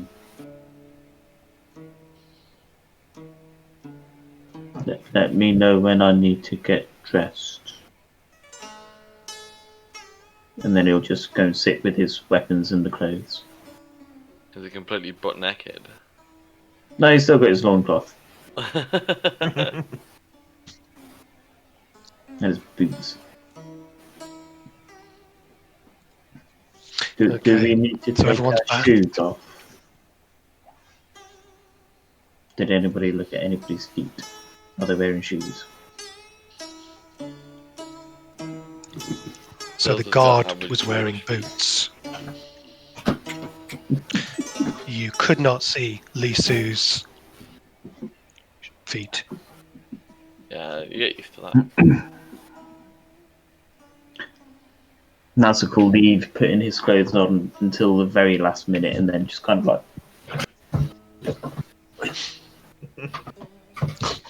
Okay. So everyone had their bath and enjoyed it? Yes. Reminded you of being at the Temple of Imogen, of the clerics there? Oh, yeah. And you all get dressed. It's at this point Mordecai and Remy come into your and Remy is wearing some full-looking dress. It looks like something that somebody wears from a bad fashion, high fashion catwalk thing, and it looks absolutely awful. And she looks half embarrassed and half full of rage. Does it look like... Can't wear this. Does it look like what we're wearing? No, it doesn't. It looks like the freakiest thing you've ever seen. It's got feathers on parts of it. It's got multiple colours. It's got bits that barely cover bits that should be covered, and bits that shouldn't be covered appear to be covered. I can't wear this. I'm telling you, this is awful. My lady, it is the latest fashion. Does it look like anything else we've seen people wear? I don't think you've ever seen anyone wear anything quite this. Nothing like it. Yeah, it looks more like an exotic bird than an actual piece of clothing. Are there any female clothes in the where we found clothes before? Any women's clothes? As a dwarf, you probably can't tell the difference between male and female clothes. I've not seen anybody wear anything like that. Not while we've been here. Yes, I feel that if you look uncomfortable. Feel uncomfortable? Well, you don't want to go and make small talk with these people if you feel uncomfortable. I'm uncomfortable enough in the idea of small talk. It's alone dressed like this, and she turns around, and the back is even worse than the front. Oh. Are there any other rooms set up in where we are?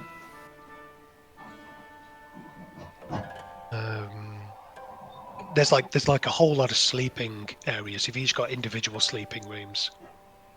So kind of like just in one big communal area, and then there's lots of different rooms off it. Yes, yeah. Okay. Like a proper little house you're in, like a. Why don't you find something nicer to wear and use that room? I just point to a room. Well, I'd be happy wearing my normal clothes. In Orcish. Yep. We spoke that the lady Lisu seemed to think we should copy them. Mordecai sort of picks up at this point, not understanding the Orcish. My lady, I tell you, it is the latest fashion, and it will impress the people in court. Show them that you have refined tastes. Can I make an insight check on what he's saying? Do I genuinely believe that's what he thinks? You can make an insight check. And I will say, Princess, I feel you should wear whatever you feel is comfortable, and perhaps not listen to these strange ideas that your dear Mordecai is trying to drum into you. Yes, quite frankly, Mordecai, if that is what you're suggesting, I have no idea how you made it to a position of power. I got a dirty 20, by the way. Yeah. I saw it, yeah. So, Father Howl, you see him sort of take quite a large gulp as the large amount of sweat appears around his forehead, and you sense him quickly changing tack out of a need to disguise his true intentions. Of course, if the lady is uncomfortable, she should wear what she needs to wear. I'm only trying to help her as much as I can. Where exactly did you two meet? I was in the Ossen territory when I was attacked by the mercenaries. And you just offered your services? It was Her Lady's royal court, royal guard that happened to be passing by and saved my life. I owe her everything. That is why I am pledged to do what I can to help her in these peace negotiations. I feel like you have a misunderstanding of Orcish culture. How so? Being of Orc blood is not this, pointing to the dress. It is about a collection of free spirits just trying to survive.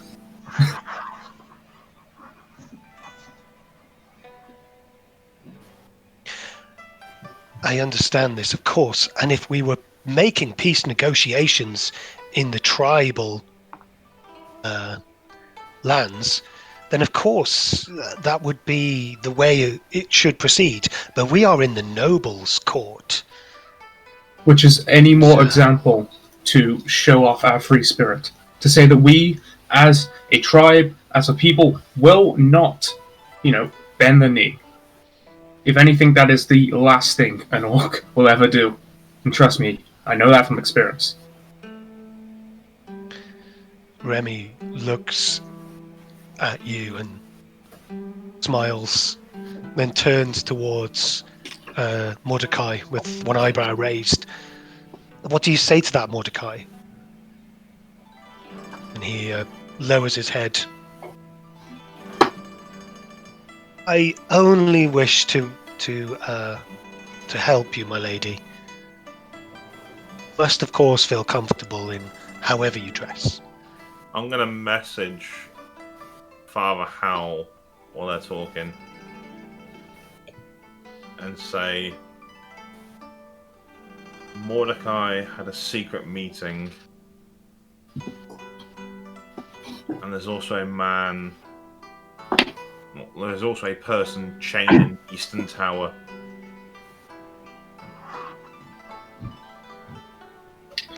With your permission, Princess, I'd like to accompany you in your peace talks tomorrow. I feel having another half-orc there, rather than you, Mordecai, would be much more beneficial to both parties.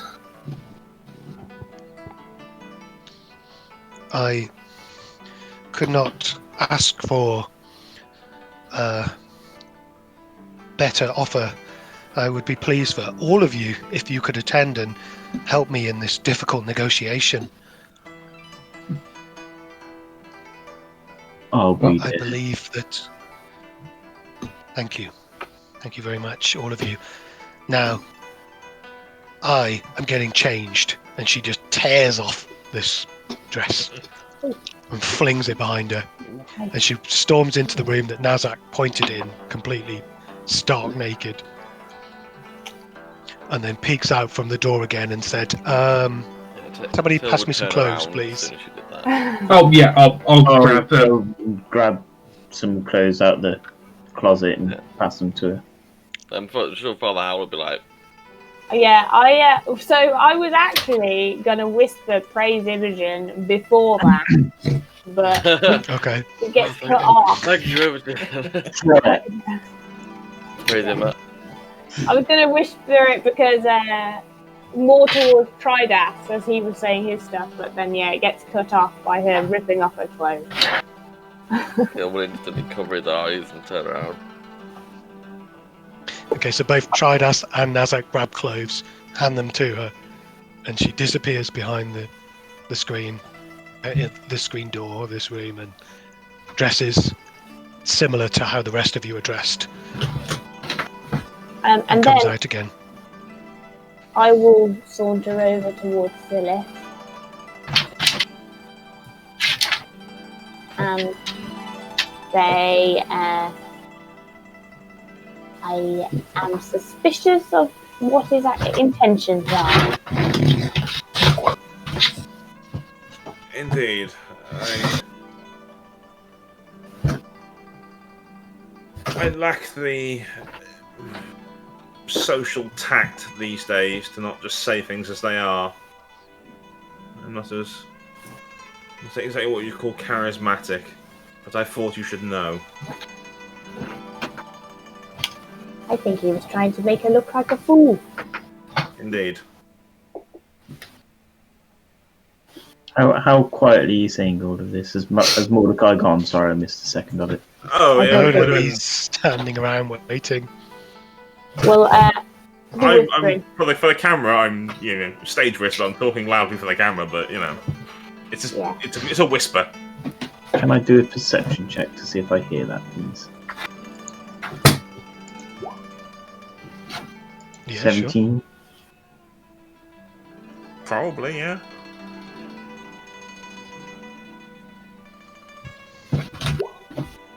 I will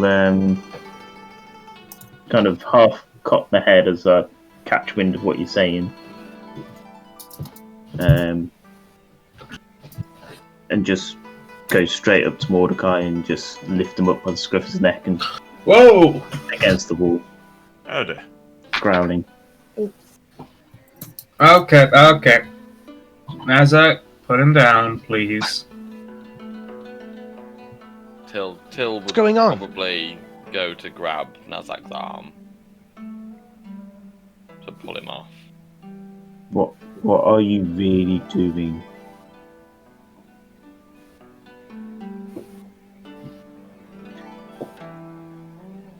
Understand. You're cleverer than me. You know what I'm saying and what I'm asking. What are you really doing? So it's at this point that the door opens and Remy comes out. Nazzak, what are you doing? He's lying to you. He is a trusted... Oh, he may as well be a tribe member. Tell them what you think, Dad. Oh, okay. Everyone looks at you. For the class. Duke is sitting in the corner with a wry smile on his face, marveling at Nazzak's subtlety. Well, I just felt that I'm not the best judge of character, but I just felt a little bit like Mordecai was trying to make you dress up in that dress on purpose to make you look like an idiot. Look, I mean, you look much better now, and I can't be certain, but I think he was trying to make a fool out of you. Princess! He's shaking his head. Remy turns from Father Howl. Nazzak, please let Mordecai go. I don't trust him. We have only just met each other, and I have give you people my full trust, and I hope that you would extend that to me and Mordecai as well. In Orcish, Nazzak, let her go. Till's got his hand on you. He's about to wrench you off. It is not your fight. Yet. I'll lower him down to the ground. Just eyes staring into his. He can't meet your stare. Ooh. And I'll lean into his ear. Which is a terrifying prospect, just say. Here goes another one. Here goes another ear. You've already collected the left ear, go for the right one this time. Okay. Nazzak goes in for a whisper, a stage whisper. I'll be watching you. I'll be listening to what you say. I don't like you. And I'll let him go and just go stand close to Dad. I think we can give you advantage for that intimidation check.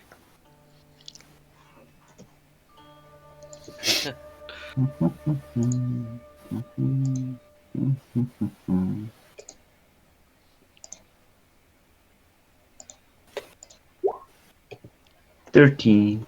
Oh. It's so low. He cannot meet your gaze.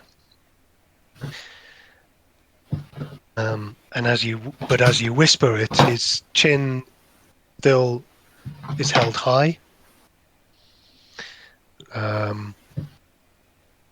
You think perhaps he's not as weak as he first appears. Yep. Cool. Right? Yep.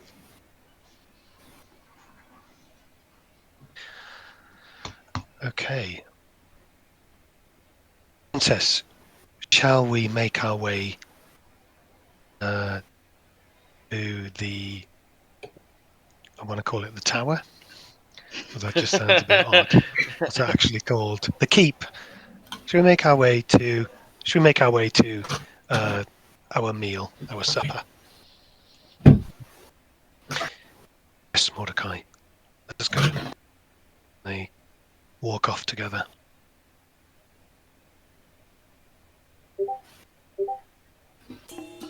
Everybody kind of bathed and dressed and almost ready to go.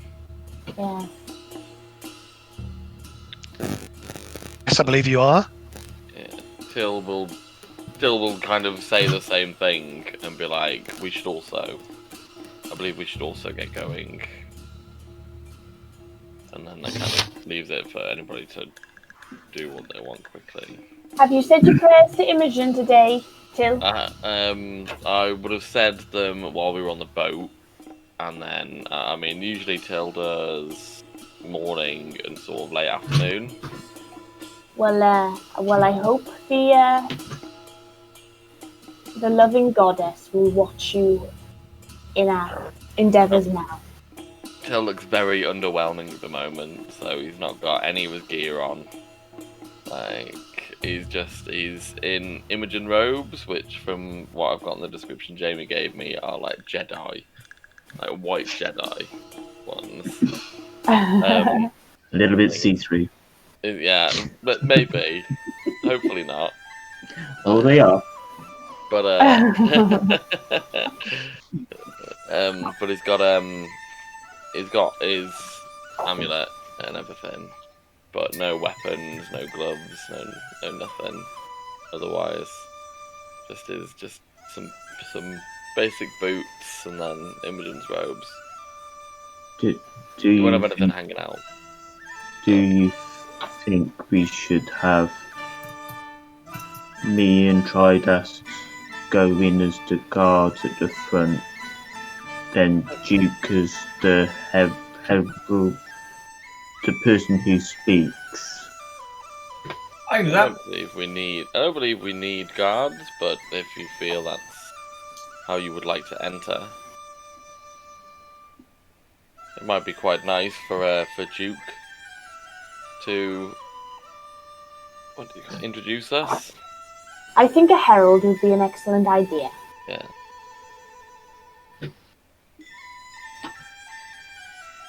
Yes, let's do this. Happy to. Are you ready? Yes. Yeah. Ooh. Okay. Breathe. Make sure his beard's all plaited and his hair's back and his ponytail. Like, Nazzak kind of just copies what you're doing, just checking his hair. that's it. Both Till's hair and beard are plaited, but his beard's plaited for two. Master Dwarf, if I could offer some advice. Yes. As someone who is, should I say, has been married, just be yourself. I know that sounds simple, but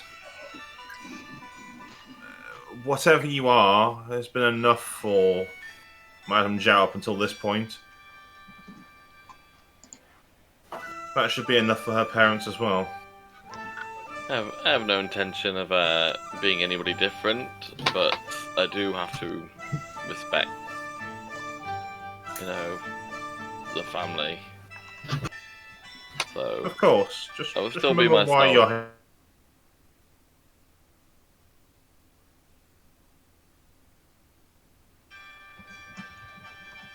It all froze again then. Yeah. Yeah, Just remember why you're here. You're here for yourself, not for a show for their parents. Yeah, I know. I know this. I will make sure that I will keep that advice on board, Sylleth. Thank you very much. You're welcome. And head nod. Okay. You leave the area into the main courtyard.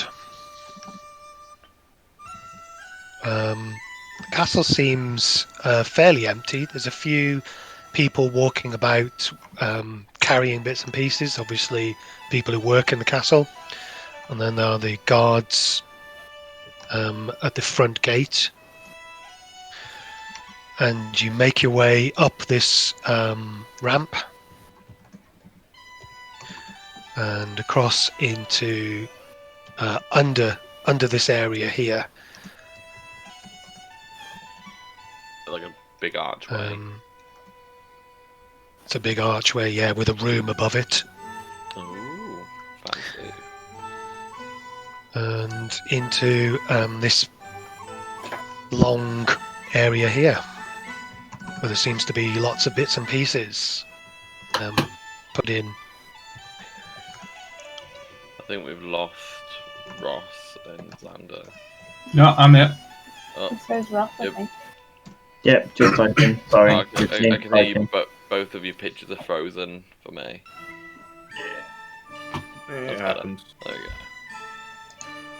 So yeah, this seems to be looks like they've run out of room, perhaps in this storage area to the right here, and they just seem to be storing pallets and boxes and odd bits of cloth and bits of wood and some chickens in crates.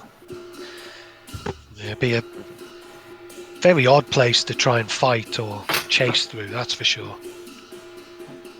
Anyway, you pass straight through that bit. Bit of premonition there. And again, underneath another archway, we find a huge-looking drum. This thing is about 10 feet in diameter. Any labels? You know the crates and boxes that were in the storage area to walk you through. Any labels on them, or? Big fragile stuff. Go ahead and make a. Well, I mean, are you just glancing as you walk past, or do you want to investigate? No, it's more of a glance. I'm walking past, if I can pick out any supplier or information on what might be in them, or see if any are partly open. Just seeing what they might be storing there. Okay, make a perception test for me.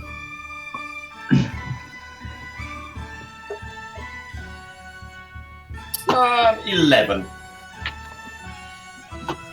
Okay, looks like a lot of very uninteresting some pieces, mostly labelled with Jiao Castle, as if they were gifts from far away. Okay.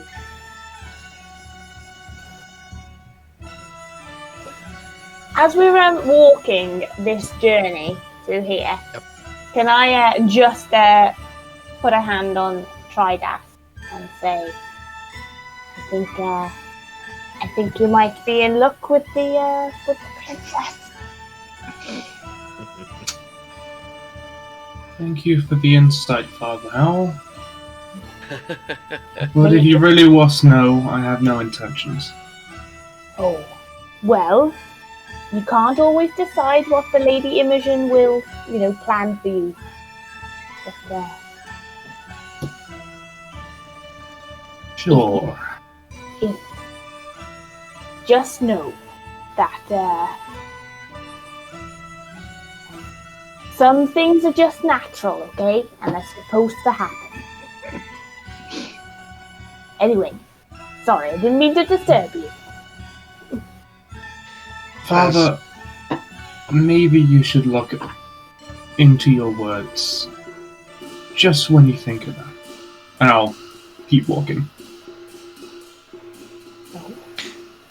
As you say that, the princess turns around and sees Father Howl and Tridast talking and gives a smile to Tridast, and then turns around and continues walking. She wants him.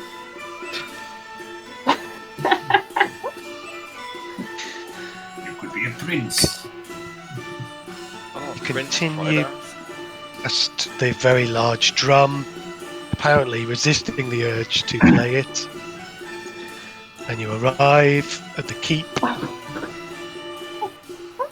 Did you put that drum there just so that we would bang it? I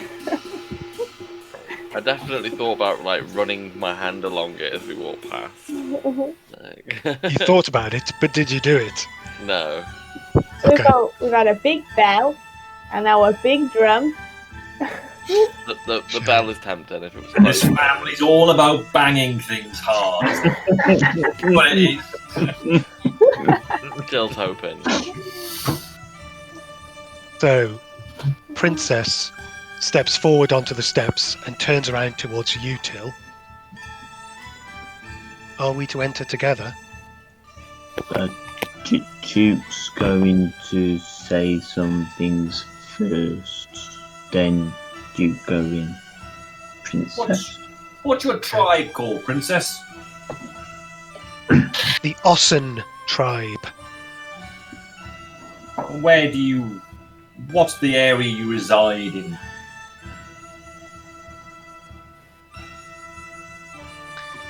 It is the Southlands, Ossen territory. And do you have like a family name or a title? Are you just Princess Remy, or is it Princess Remy, the Flower of the Wind, or? Oh, that sounds good. Princess Remy.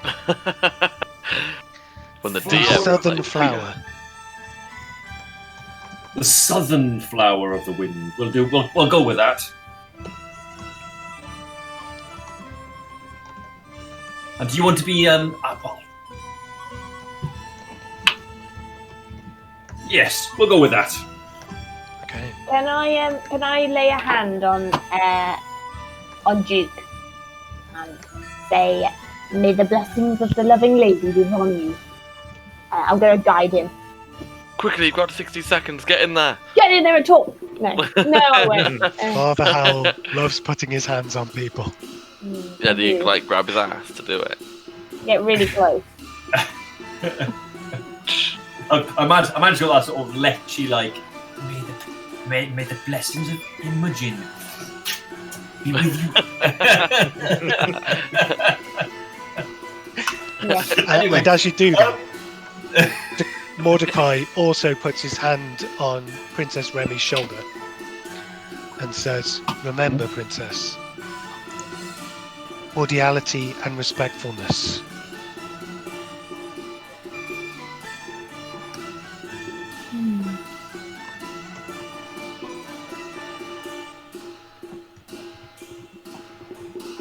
We shall start entering the.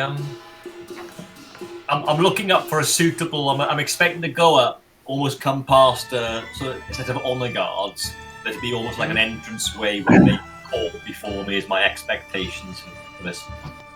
Yes, exactly.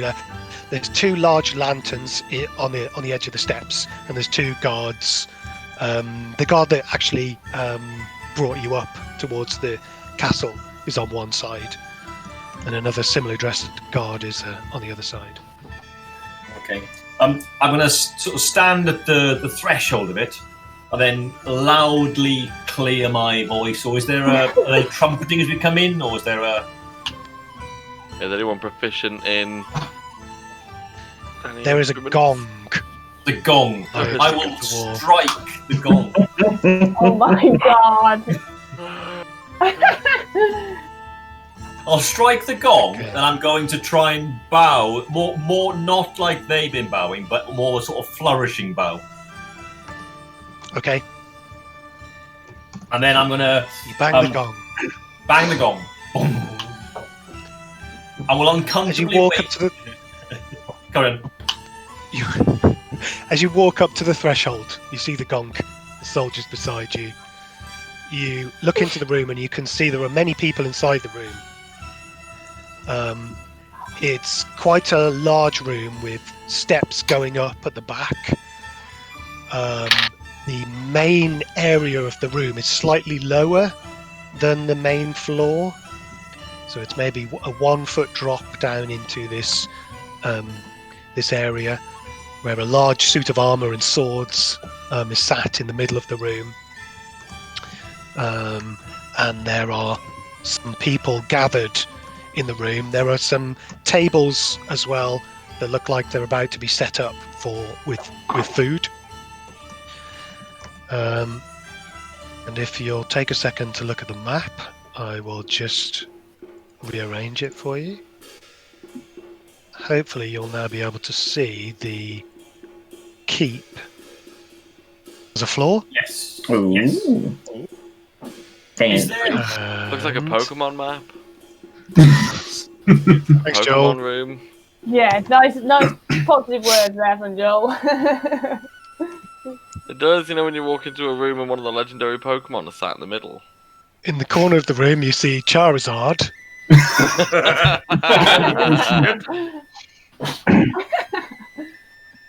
Lisu. Sat in the middle of the room. Lisu is the only person that you recognise. She is dressed in the way you, similar to the way you'd seen her previously, but a little more formally, a little more accessorised. And she is talking to a very immaculately dressed Dragonborn. Stood behind them on the area above, next to a large stone statue, are two figures. A lady is wandering towards them to talk to them on that upper level.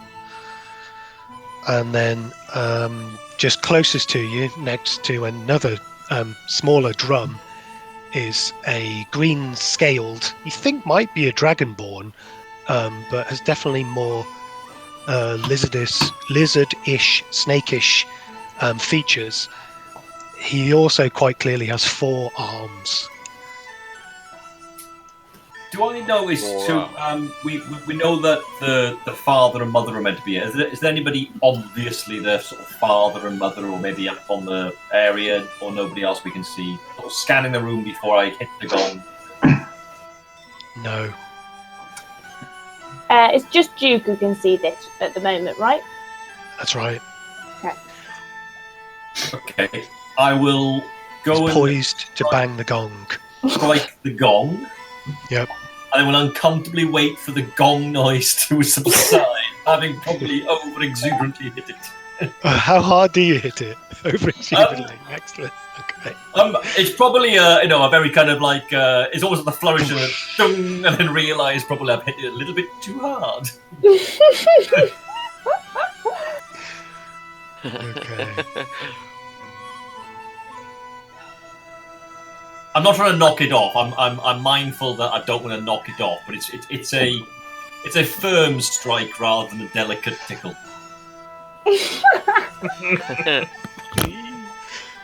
Man, so funny. Desperately searching for a gong sound on Roll20. Doesn't look like we've got one. I always think of what is it? Metallica song. It's got the Toll the bell. Yeah. As somebody who has performed many concerts and played the gong, it's quite terrifying actually. It can be really frightening. Mega bassy in it. How's that?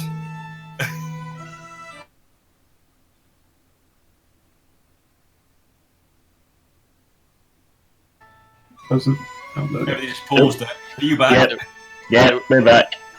That was so much of a gong that it paused everybody. That's Duke at the moment, waiting uncomfortably for the... I thought Archie paused the music for a second so we could hear it again. It was me, sorry. It was me playing that. It's alright. I can do it again if you want. There's a medium gong hit. That was a large... was a gong cymbal crash. Do it again. Do it again. Oh, that's it. That's definitely it. Go on, give us one more time. Yes. A bit Indiana Jones, that was. Yes. I liked it. And then I will face the floor and say, Lords and ladies, people of the court, the honoured Zhao family, and the great Jie Huan Dao, may I introduce Ekatil, the great disciple of Imogen, who embodies love, honour, and respect. May I give you, Ekatil, the lover? And I will sort of flourish and urge him in. He's trying to run up the steps. Come on! I'm probably a bit further ahead, sorry, from there. And then I will, as Ekatil walks in, I will also then say, may I also present the beautiful and graceful, if not fearsome, Princess Remy of the Ossen tribe, the southern flower of the wind. Oh, Becca heard. Very good, Duke. Everyone looks up, Till just very impressed. They'll just nod and then they'll walk to the side to allow people past. Clapping. You've definitely earned some respect there, you feel. I will sort of try and put the gong hammer back without touching the gong. That's my next bit. Bang it again. Sleight of hand, please. What happens if you thaumaturgy a gong? Oh no. What we got? Oh, 23. Oh, nice. Wow, we know how deep Masterfully sleight done. of hand is. I don't pretend Duke is anything but a little shifty. Perfect. Okay, flawless entrance there. Done. Lee Sue is the first person to greet you both, Emmy and Till. I'm She says, going to be just behind them, sort of as a sort of respectful distance, just listening in to what's being said. okay. Shifty.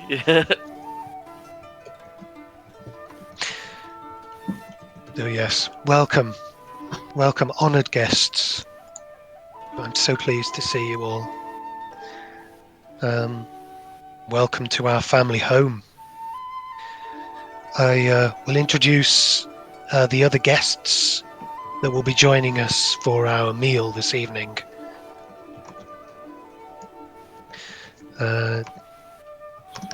You're looking at the map, so we'll go clockwise. So the Dragonborn, she points towards him, and he takes a step forwards towards Princess Remy.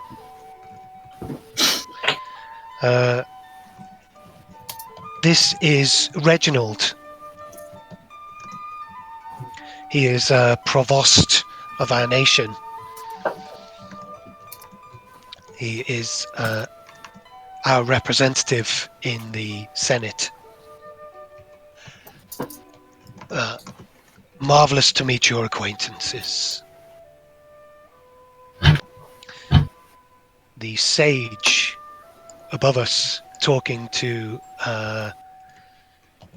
the well-dressed man to his right, is Sage Rahim. He is talking to a most honoured representative of the BlackRock Company, Alki Shamravi. Say his name again, sorry. Again. Talki, Talki. Shall I just dump these in chat? Would that be useful? Probably, yeah. Yes, please.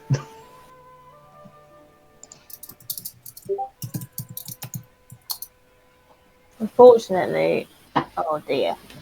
I'm glad you didn't bring the woman to the meeting. Like immediately. We basically just threw her in prison the second we got here. Yeah. Well, we'll deal with that. Polki Shamravi.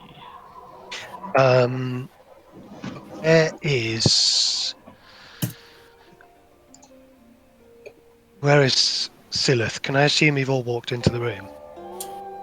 Yes. Yes. Yeah, I'd imagine we would have followed, a respectful amount of time afterwards to kind of filter in. I was going to say, do we recognise that one? Is that a UNT?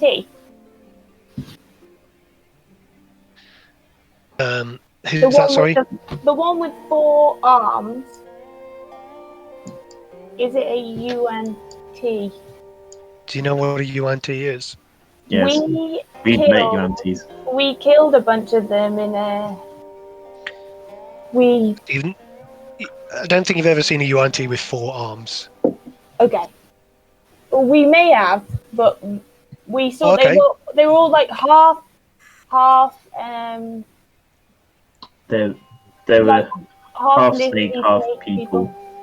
But there was that really big one. Yeah. It's one of the first things we did. Yeah, in a hut. But this guy definitely has the nasal and ears, or lack of ears, that you would recognise with a snake. Only he's about the size of Nazzak, and obviously the 4 arms are an unusual look. Are they like human arms?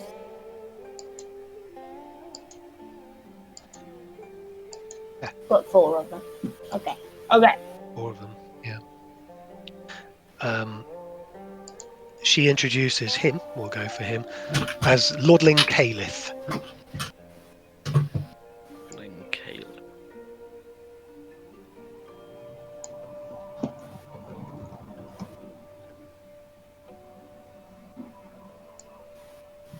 Oh, no.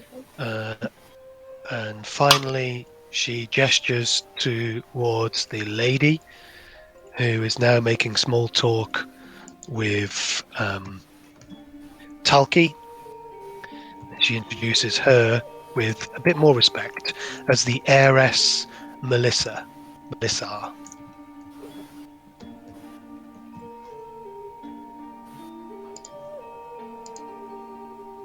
I don't know if you were going to ask, but do I recognise any of them?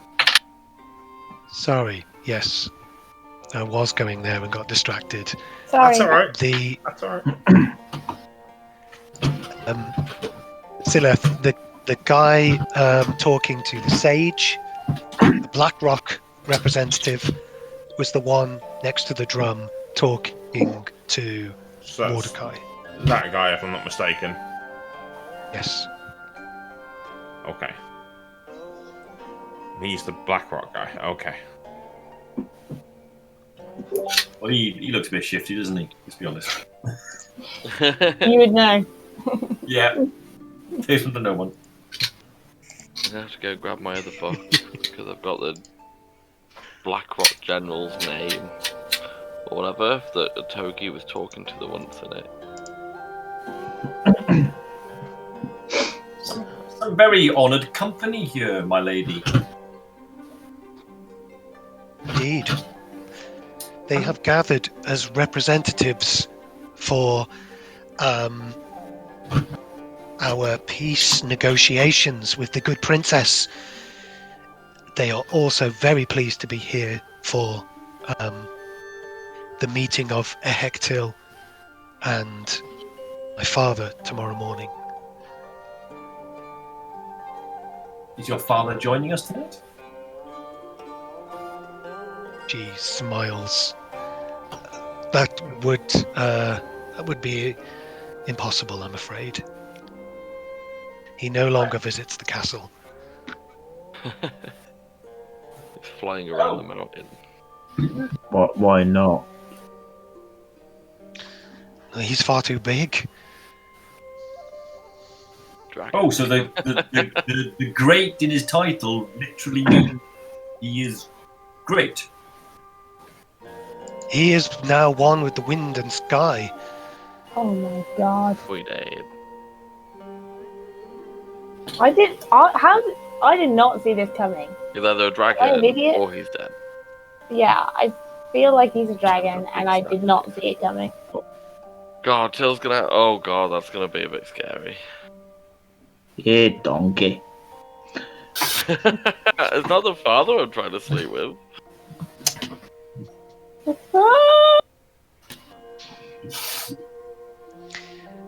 But tomorrow,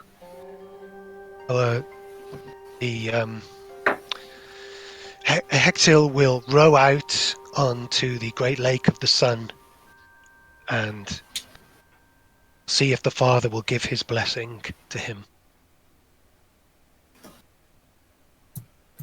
Till's By not himself. scared at all. Not by himself, no, of course not. Everybody Shilian will actively see Till do like a big. His big betrothed. swallow really deeply when she goes. He will row out and. Ooh. No, not alone, of course not.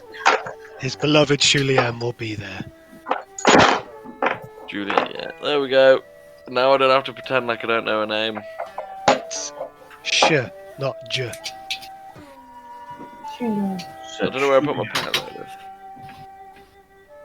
Julia. I finally found out Madame Zhao's first name. Well, at least it's not the wedding day, eh?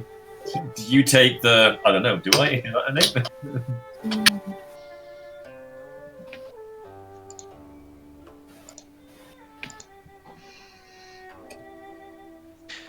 So, Reginald, Dragonborn standing next to you, says, "Do you enjoy shrimp? I'm sure we should be having some hors d'oeuvres very soon." What do hors d'oeuvres taste like?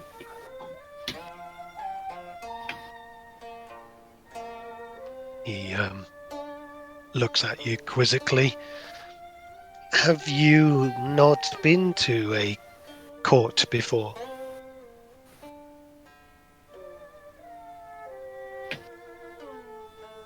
Not like this one. Oh dear. Well, I'm sure you will enjoy it. I shall go find out what's happened to our food. And he moves away.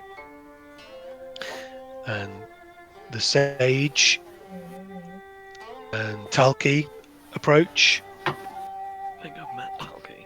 Give me 1 second. I'm just going to go see if I can get my other notepad. I'll save you the journey till you haven't. Okay. The name rings a bell. And so does the picture. Both very respectfully bow. The sage doing a similar bow to the soldier. Talki just doing a common nod. I'll nod back. Very good to meet you both, all of you. How does Mordecai react when this Talki from the Black Rock is near us? Make a perception test.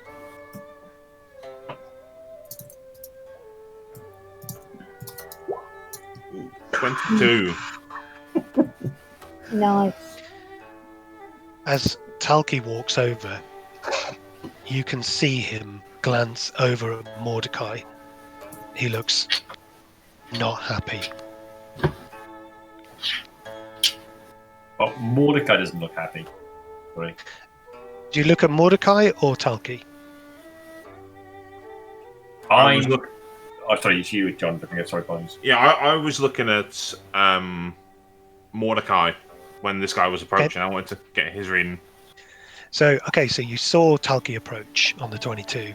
You saw him looking at Mordecai angrily. You turn your attention over to Mordecai, and he looks embarrassed. He cannot meet Talki's gaze. The old eye contact, Mordecai. I'll just chuckle softly to myself.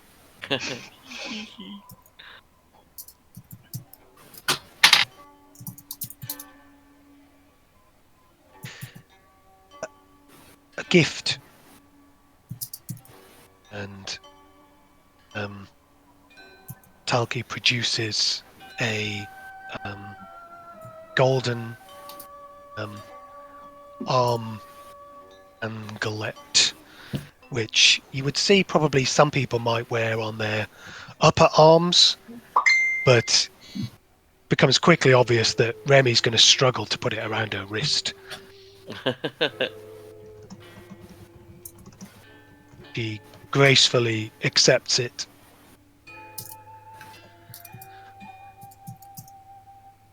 You're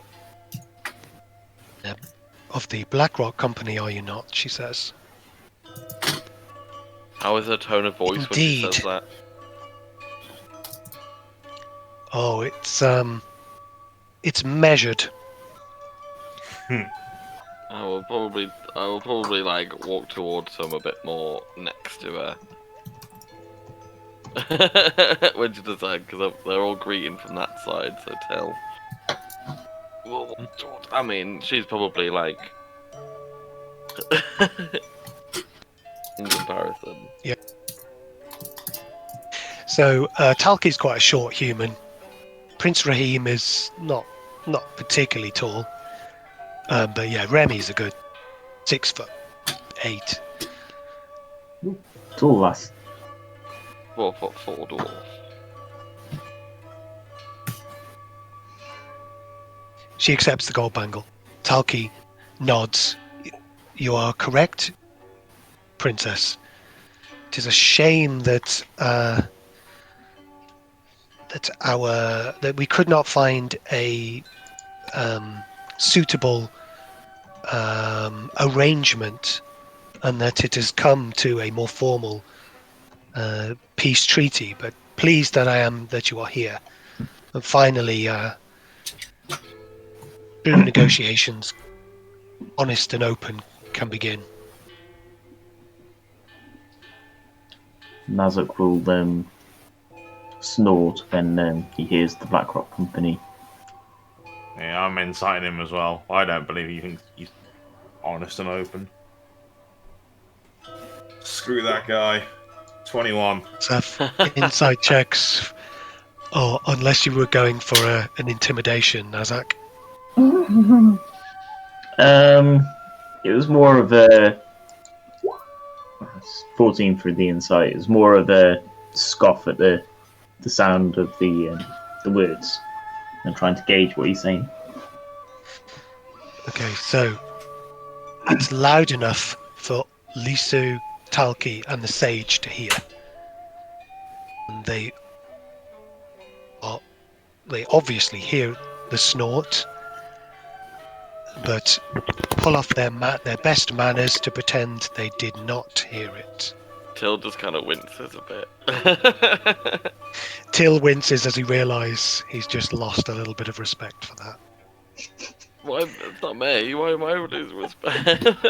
Well, Talki, we here as representatives of the Ocean tribe, we wish to do our best in ending the conflict between the two parties. Sylleth notices the look in Talki's eyes as he talks to Princess Remy. It's a look you've seen many times before of a practiced but accomplished liar as he looks up at Tridast. Of course, you Ossen tribe as well. Yes, a somewhat guardian to the princess, although I assure you she need not need it. He looks slightly shocked and surprised at this interjection.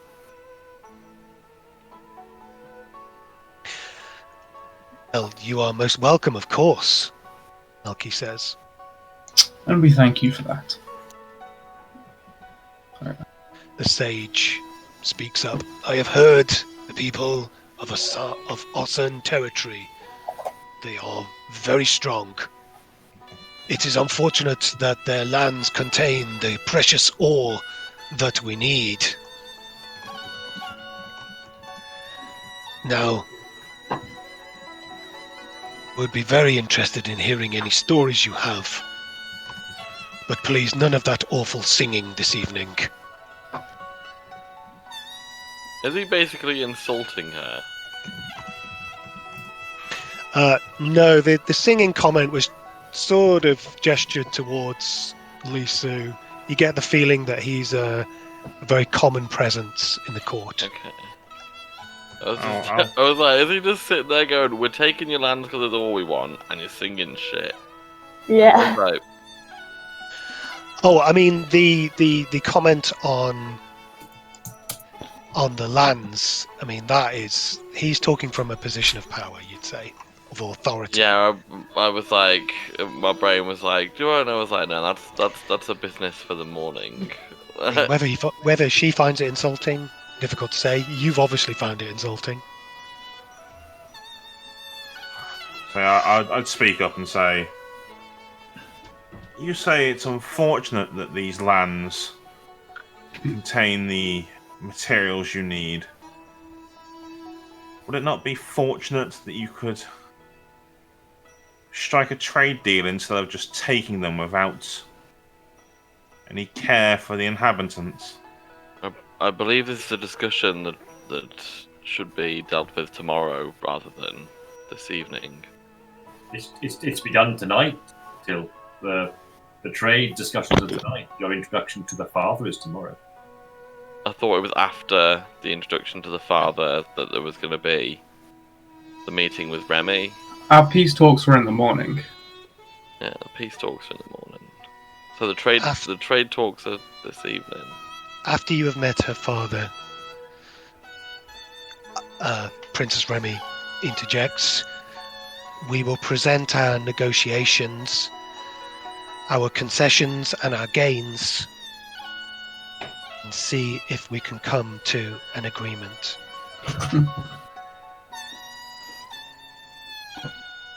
sage chips in. Indeed, this evening's entertainment shall serve as the opening negotiations. As I said, it is a shame that the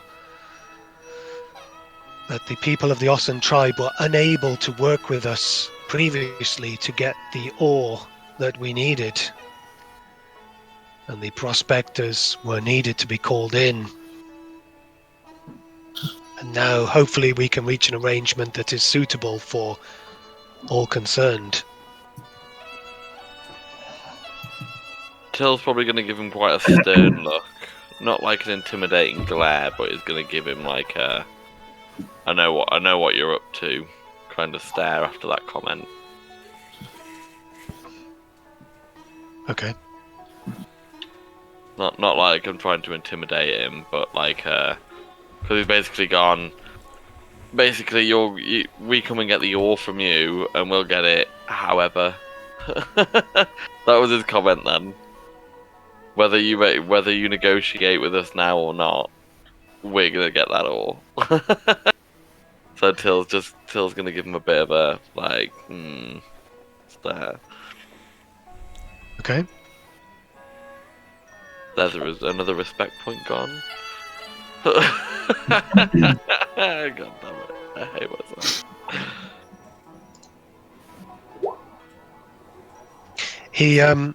He completely misses your glare from the 2 foot below him.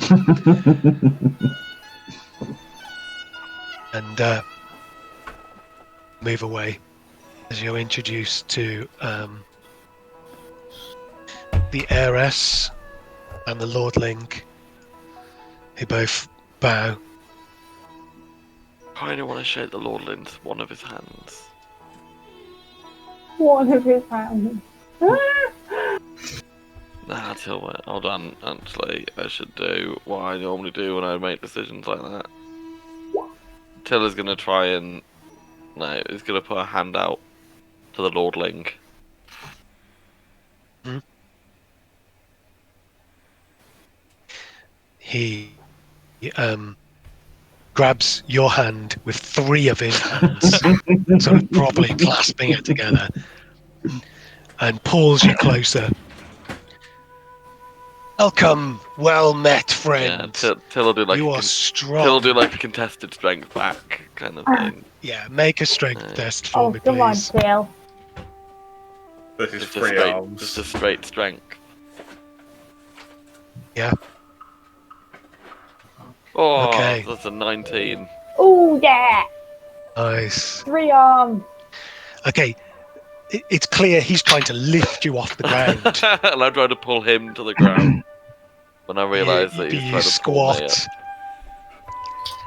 and hold your place, and he laughs. Your strength will be needed in the battles to the north. Battles to the north? Of course, when you marry the lady of this house, you will be lord and general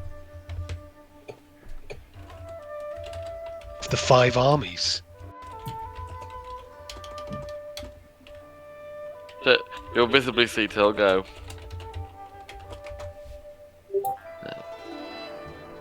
I didn't even know that Madame Zhao was like a princess until this all came about. So Till's a bit like. You didn't even know her first name. She's not a princess, by the way. But what was it? It was June when I started all this off. So we haven't had a session with her since June. Or at least I haven't. Last year, I think. June 2019, I think. No, we were under. It was last year. That's when you proposed. Yeah, that's when I proposed. You've been to Madame Zhao's many times before. Yeah, but I didn't propose until. Okay. June. Yes. So He laughs, shakes hands with you again, and walks off. The heiress greets Remy politely, greets you, and she says, on behalf of the Zhao family, I am pleased to offer you this gift. And she presents a small box containing a single shining pearl.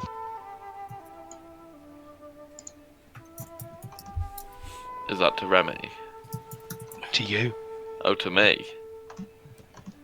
Do I recognise the shining pearl?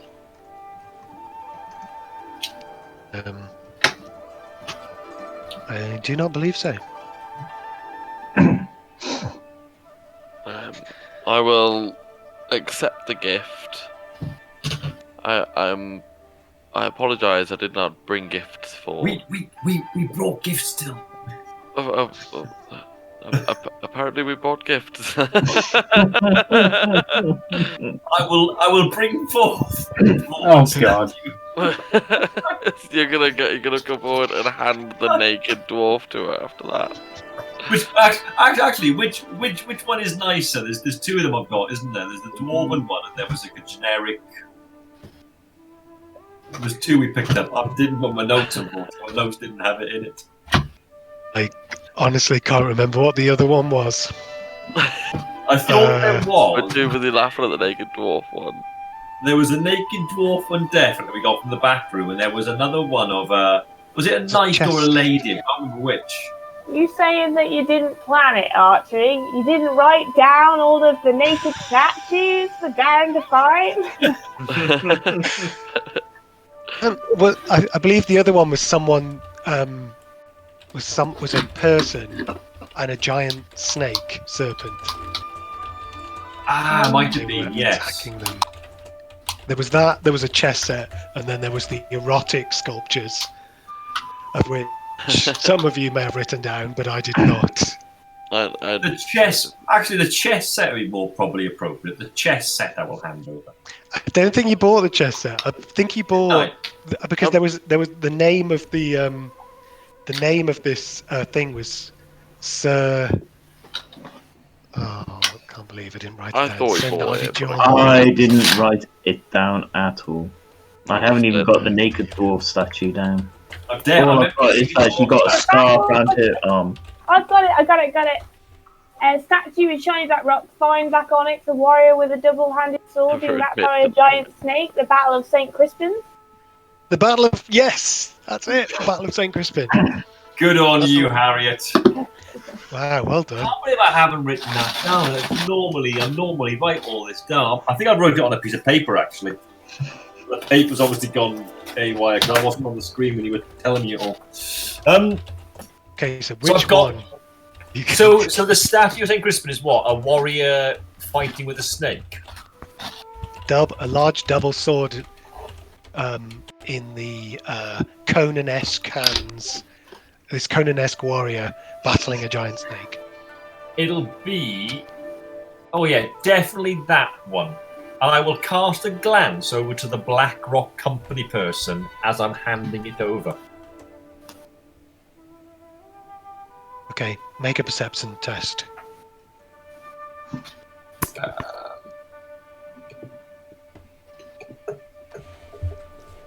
Oh! 23, natural 20. Oh. Again? Wow! Okay, as you pull out this statue and hand it to Till. Sorry, what are you doing with the statue? I will, as Till's there, I will sort of come beside Till, and then proffer it to, Shane Lee. Is it Shane Lee? Shane Lee? John Lee? It's Lee Sue and Melissa standing in front of you. Lee Sue who's handed over the pearl, isn't it? Yeah. Oh, it was Melissa. Yes. No, Melissa. Melissa. Oh yeah, it was. Yeah. Oh, on behalf of the Zhao family, though, yes. Yes. Mm-hmm. Sorry, So I will hand got a bit it convoluted there. to Lisu back saying, "Oh, no, I will hand it to Melissa and say compliments to the Zhao family from Eketil." Okay. Who forgot that we bought gifts? I'm nervous, You okay? gaze at Talki, whose eyes pop open wide at the sight of this statue, and his jaw starts to drop and then turns into a very large smile as you hand the Battle of St. Crispin to Melissa, who also is wide-eyed and wide-mouthed. Her arms were just open from gifting the pearl as you place the statue into it. She looks at it in disgust. Uh-oh. And then I was quickly pulls out a scarf from her pocket and wraps it up. my apologies. I was told this was a sacred statue for this land.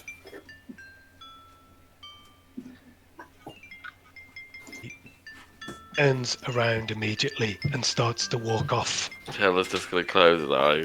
I Really can't help but feel it's like that. I don't know if anybody's read or seen Daphne du Maurier's Rebecca, but when she walks down the stairs wearing the clothes from before, and it's super awkward, and you've made the worst social faux pas that could be made. Who are we to know? We're in a strange land, a strange place. I'm so not getting the blessing. I'm so gonna die.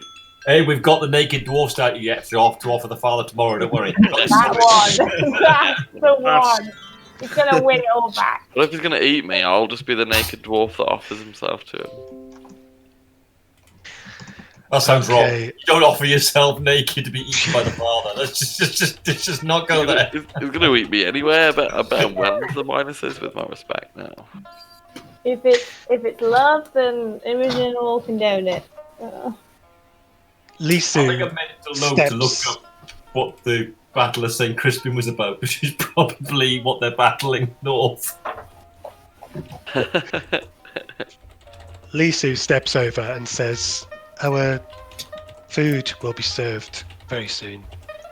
As honoured guests, please will you all take a seat?"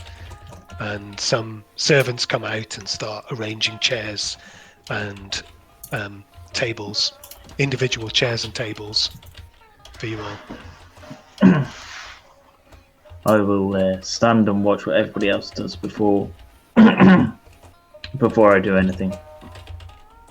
Otherwise, Princess Remy also stands, literally take a seat. waiting for some directions from you.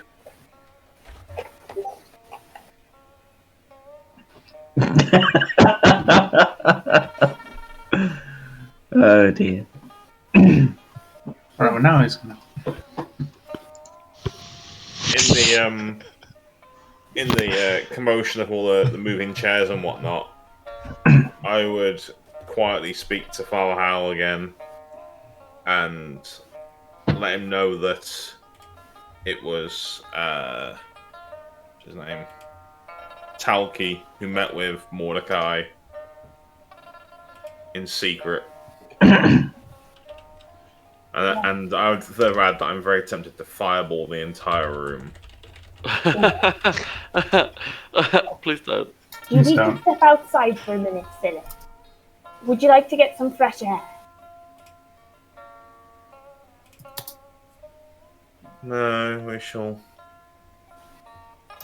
continue with this charade, I suppose. Are you sure that you'll be able to make it through dinner? I am sure. Okay. Well, I'll keep a close eye on him. I'll say without pointing, although I did then. Good on you. And you. Yeah, no, I don't point. I'll just say to Sylleth, I'll keep a close eye.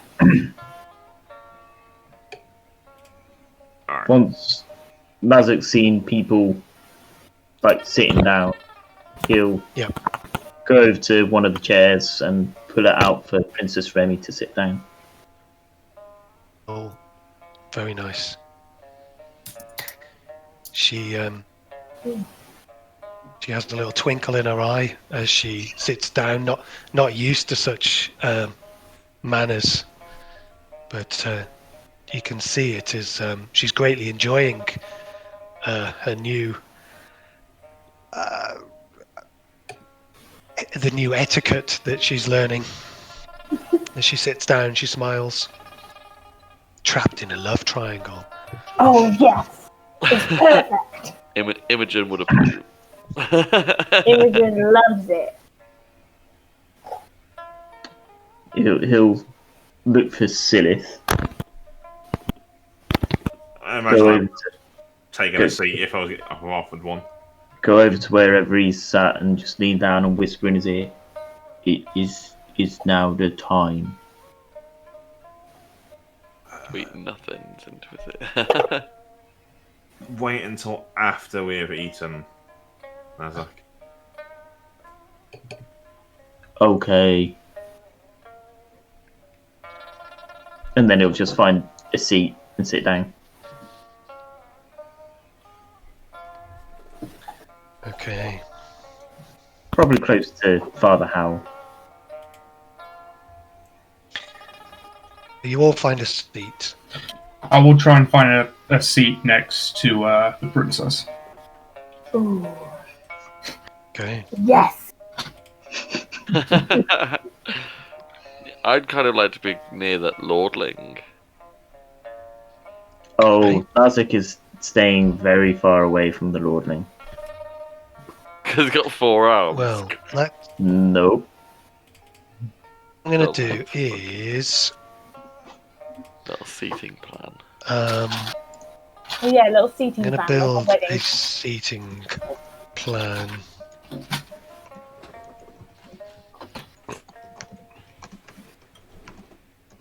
No, hang on. He would definitely be next to Lisu. So if you'd all like to sit yourselves in a line, however you're going to sit. So we're going to be like that. Remy will move to the end as Nazzak finds a chair for her. Till will sit as close as he can to the lordling, impressed by his strength. I'll sit opposite. Arsehole. Just to stare at him the whole time. Sorry, was that in character or out of character, John? Oh, no. Out of character, but yeah, in character Oh, sit next motivation. to you, you asshole. In character motivations, I think. Okay. Nice. I suppose Nazzak would be there if there's no seat next to Father Howl. Wait, hang on. I couldn't see where you went. It looked It's like. alright. Where have you gone? It's alright. It's alright. Don't worry. Can't see where you've gone either. No. Yeah. Are you plane shifted on the map again? Because that's where Talki's sat. Just No, sat no. on Talki's lap. Oh yeah, No, yours is acting weird, Ross. What? Okay. Let me Maybe just log refresh out it. and log back in. 1 second. You're sat to the south of Melissa, if that helps, which means Duke South of will sit Melissa. next to See Mordecai. directly. No, I've got Talki ahead of me on this. Yeah, that's- it's being Oh, right, weird okay. for you. Okay. Yeah.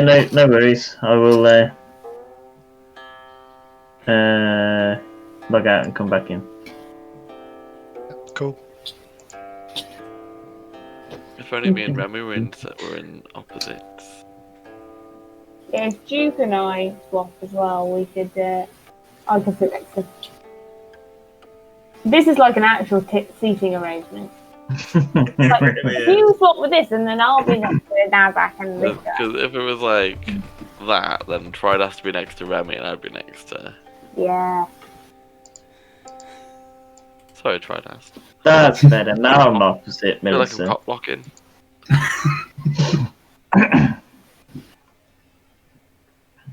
Yeah, I think if Duke goes in the middle, and then I go over here. That works.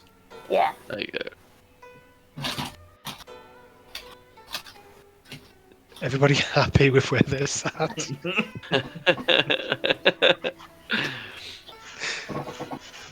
They're all sat down and they're just watching us shuffle around.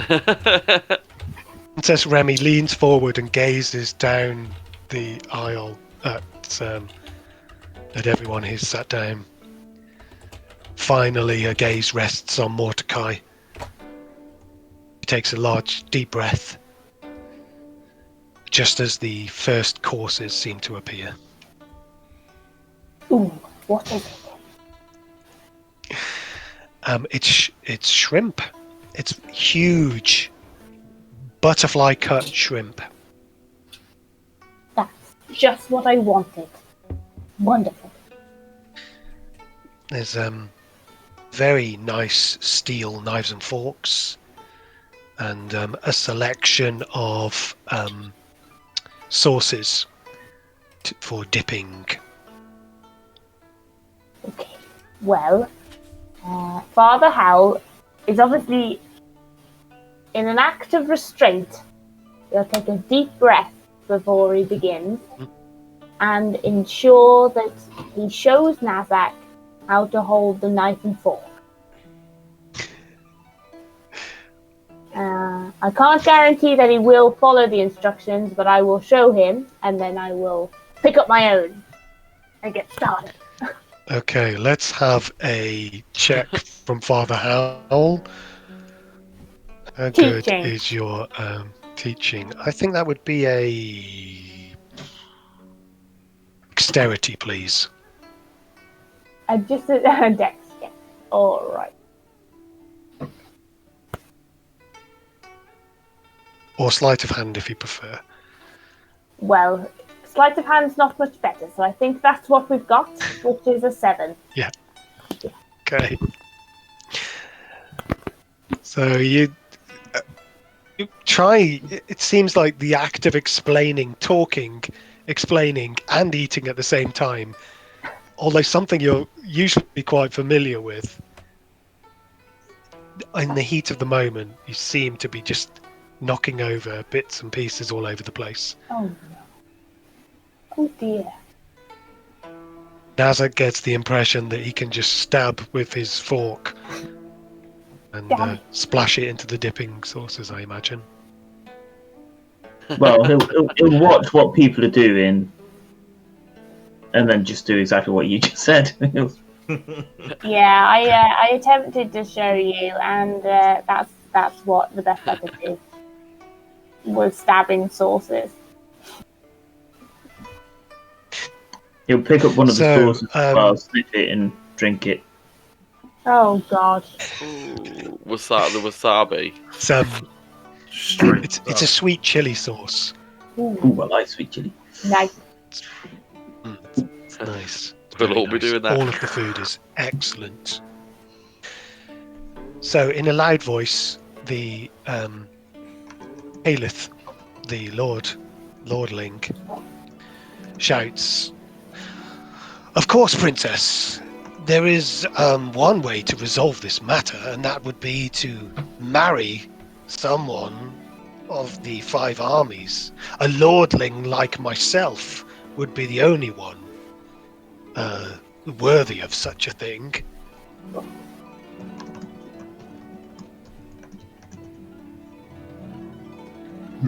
She, the look in her eye is outrage and anger. Oh. How do you calm people Drops her down? knives and forks onto the. She drops a knife and fork onto the plate with a loud clang. Till will put his hand on her knee and then just shake his head to her when she looks at him.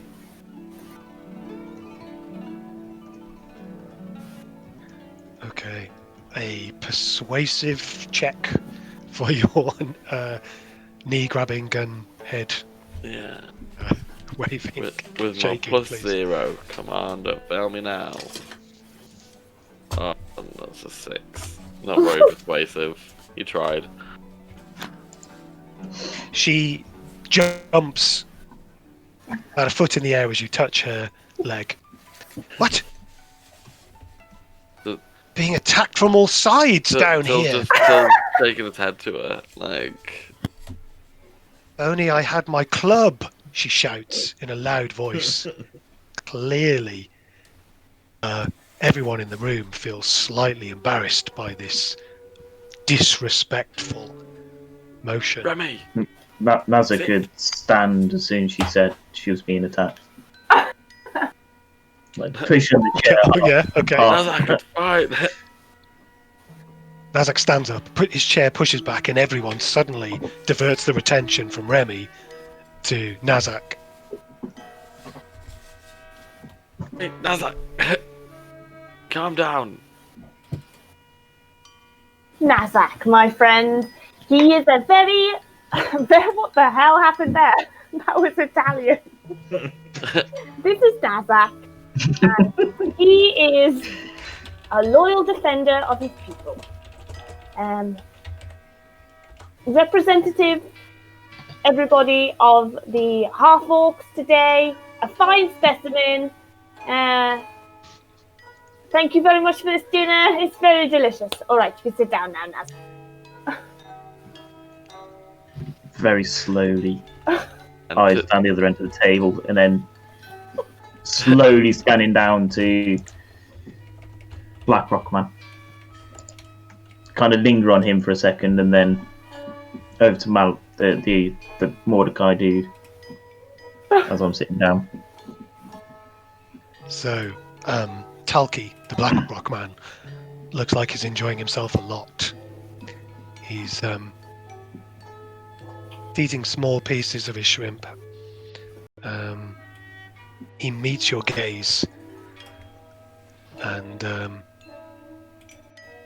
not flinch till you turn away to Mordecai,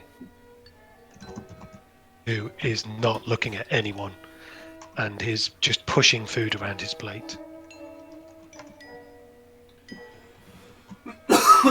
Well, a drink. Reginald, the Dragonborn, sat opposite Duke. Will you join me, sir? And he starts pouring out a couple of cups of wine. Indeed, Reginald. I would be honoured to lighten the atmosphere. Excellent, excellent. Anyone else? And he hands a cup over to you. I will. Is there a cup in front of me? Yes. I will just do that sort of thing. Oh god. Was he talking to the Talki guy earlier? Can't see your video at the moment, Ross.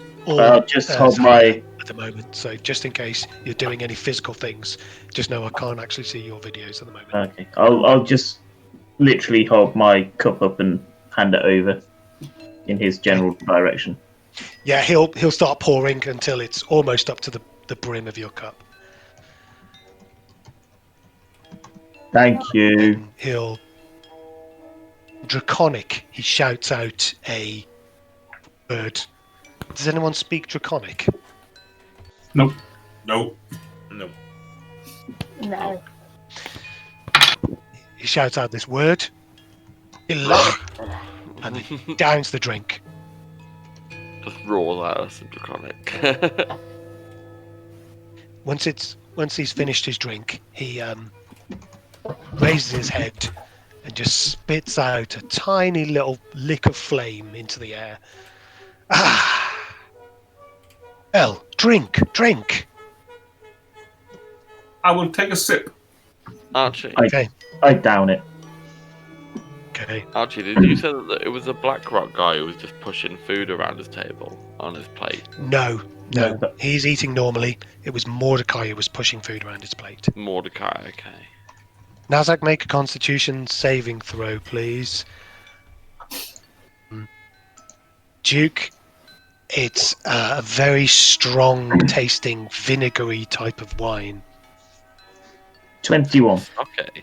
Nazzak, it's very strong vinegary taste wine, but it hardly touches your tongue as it flies down your throat without any problems.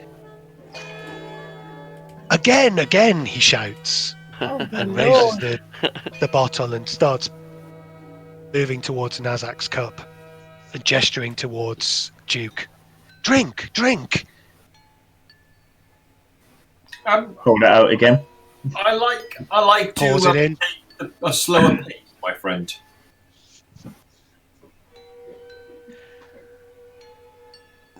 A slower pace is one thing, but surely you wouldn't reject the hospitality of our host. I'm not rejecting. That's why I'm drinking. He pours up to the brim of Nazzak's cup and then downs his own as he shouts his draconic word.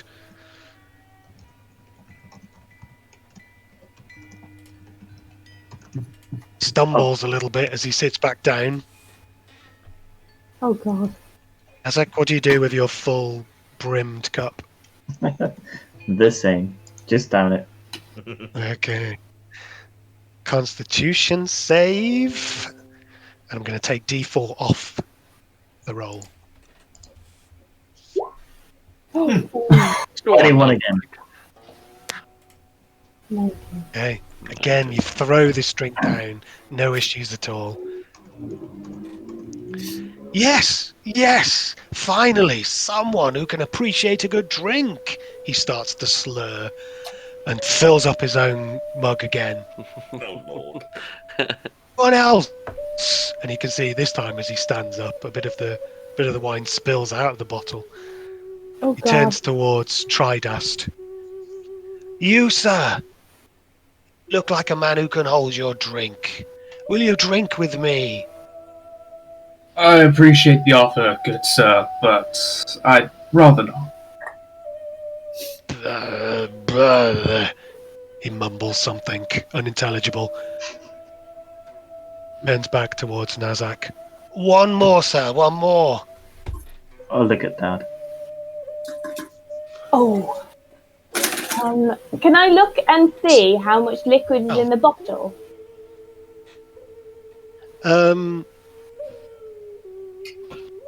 There looks like there would be about 2 cups left. So, like, he could pour one more for himself and one for Nazzak. Yeah. If you want to, Nazzak. Cup straight out. Okay, he pours it in. He pours himself one. This time, he slams it down.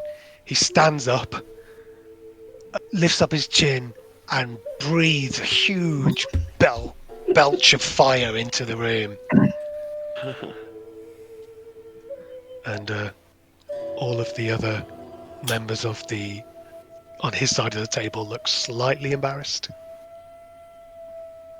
Okay, Nazzak, make your Constitution save. Come on, This Nazzak, time I'm earn me taking some respect. Can I, D8 off you. would you, set... No! Oh. Sorry, Harriet. What were you going to say? I was going to put a blessing of Imogen on him as well. But You can put a blessing Just as you on him. reach out.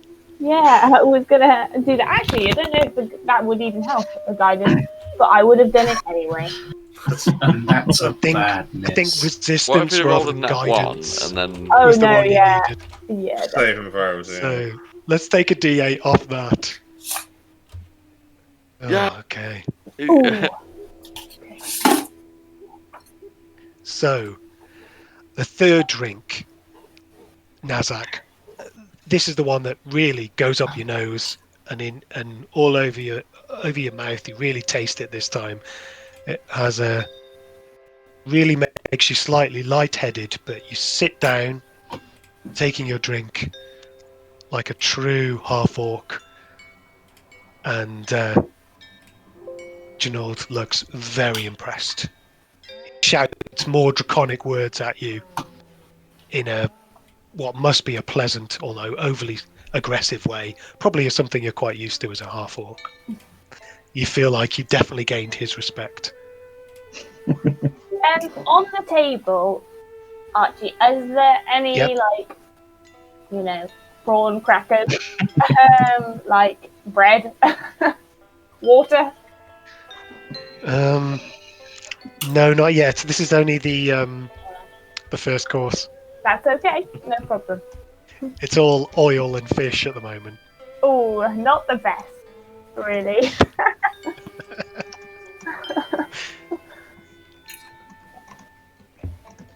Okay. What's Remy doing now? As she So- as she sat back down? She sat back down. She finished her shrimp quite quickly. She did use the cutlery, watching everyone else do it first. And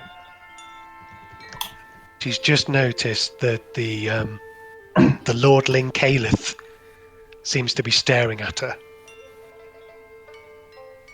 And she puts down her knife and fork. Makes a low growling sound. Tilda whisper to her that she's safe next to him.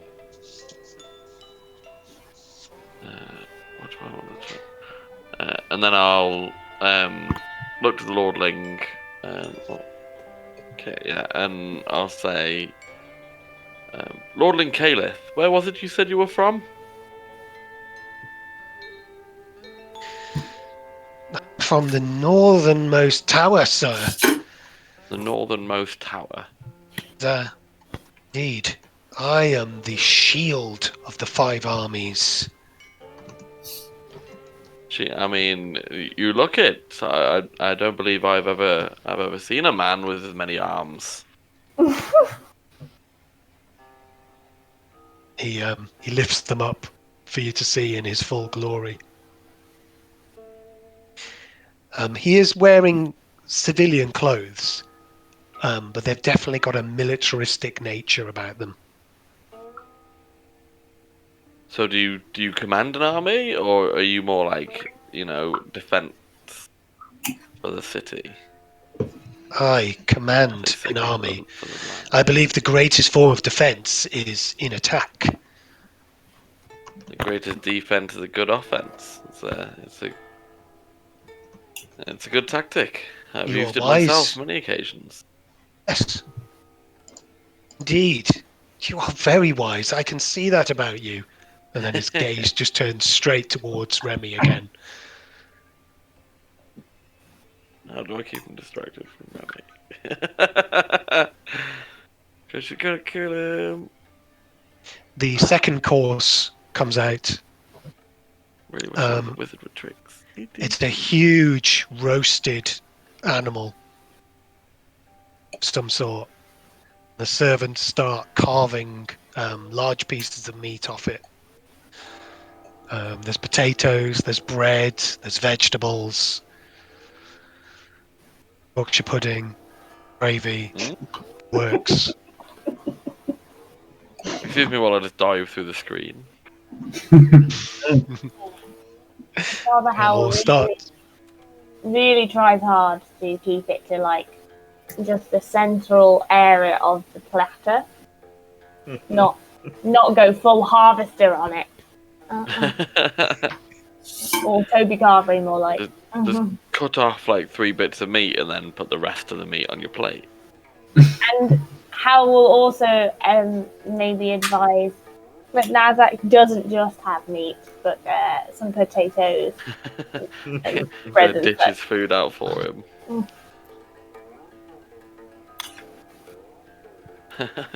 Grudgingly puts 1 potato and a bit of bread on the plate as well. Very good, Nazzak.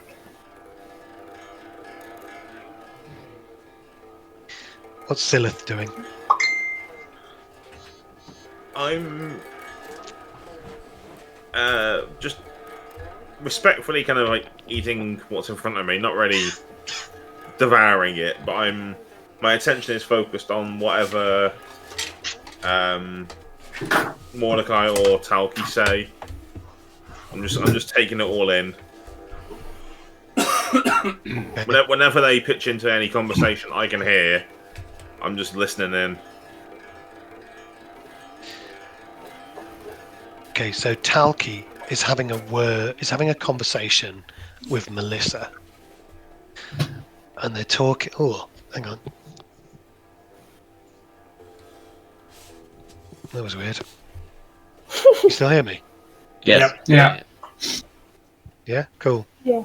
I just my ear's gone a bit funny, as if I've just like climbed up a mountain or something. Like the pressure's just changed. Isn't that why you have to like Have you gone to the underground? nose and blow? Yeah, I guess so. Yeah, must be the tea, the coffee underground. Yes, Melissa and Talki are talking about revenues of the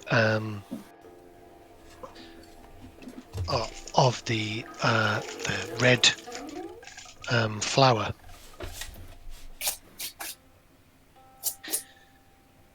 And What are some of the seeds from that red flower? I'll Melissa is. Go on. I say when they start talking about the flower, I'll somewhat rudely interject, even if they're trying to be quiet. Could you tell me more about that flower? We saw many of them growing. It looked quite unique. It is indeed unique. It is our most profitable enterprise. The BlackRock company are able to return great profits selling it for us. Did This is you- Melissa who's talking. Talki is staring at you, not saying a word.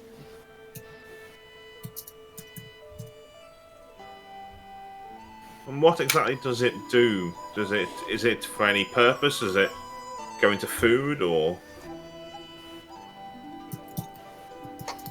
Oh, we crushed the flower, and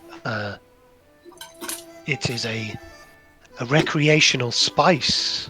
Yeah, opium. Oh, I see. Okay. Recreational spice. I'm going to use that in my day-to-day now. Research. Oh yeah. Now I'm walking around Telford. Can you smell recreational spice? Hell yeah. So this is of interest to the BlackRock as well. You sell this for the people here. So Talki looks at you. The BlackRock company are not a charity, sir. We are not a guild. Oh no, I have no. I did not think you were a guild or a charity. I have already surmised you are mercenaries and thugs.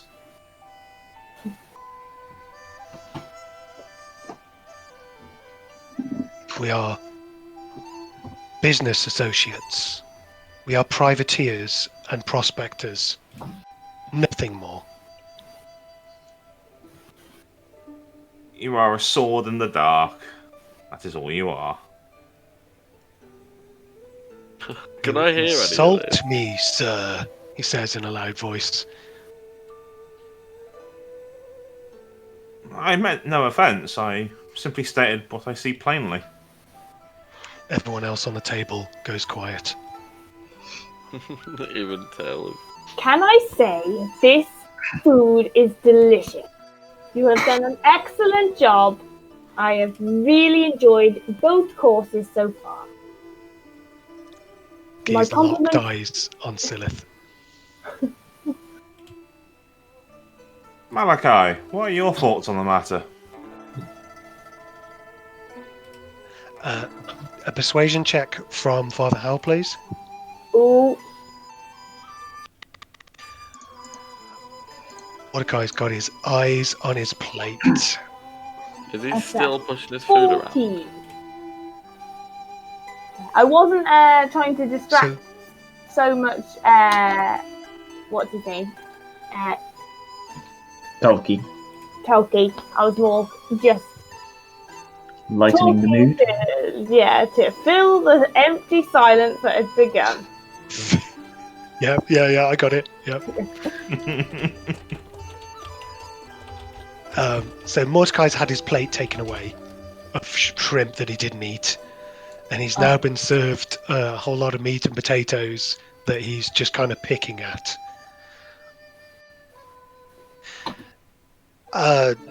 He does not exchange eye contact with Sylleth, but Mordecai does respond. The BlackRock Company are famous throughout the lands for getting business done. It is unfortunate the Ossen people are not profiting from this arrangement more. So this is why you've been so silent for all these talks.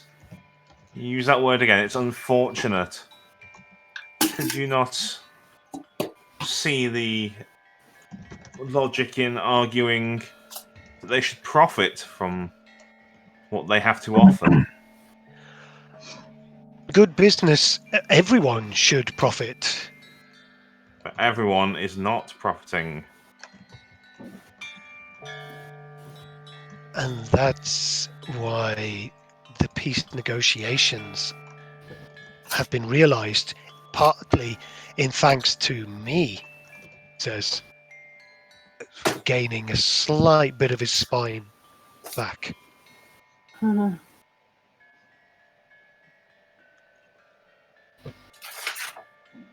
Nazzak will there throw Mordecai just a look. Mordecai's BlackRock, isn't he? Tridast, you up to? I'm just sort of keeping an eye on the Remy situation. Okay. Just eating away, keeping an eye. She looks really uncomfortable. Remy is being... Calith, the Lordling, is being a real creep. But if he reaches to touch her, let me know. Well, both of you can give me a perception test, please. He's currently... Sure. Father Howl did a good job of stopping the silence, and he's now talking to the sage next to him. 11 here. Pretty low.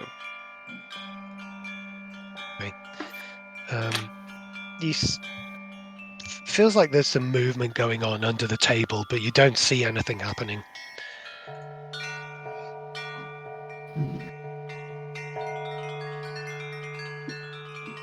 Duke,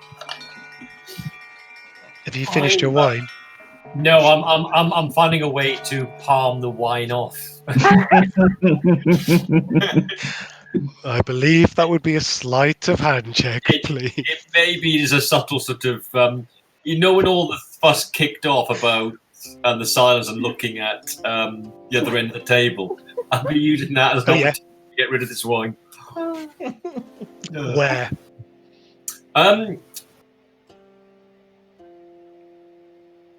What's the floor like? Is it solid? Is it slatted? Is it? There's like woven mats on the floor. The wine is translucent, so it wouldn't be making a stain, you feel, but it would be a wet. You would see the moisture on this matte floor. How? There are many other cups. Everyone's got one of the similar cups in front of them. And obviously this large amount of food. Are there people coming and taking the food away or serving the food? I'm looking for a slightly empty platter of food, shall we say? And I'm going to try and get rid of the wine in that. Just nurse it. I'll give you advantage on the sleight of hand check. A reasonable way of getting rid of it. I've lost my what's it called? There it is. Sleight of hand. I'll just roll twice because I don't think I can. Oh, that wasn't great.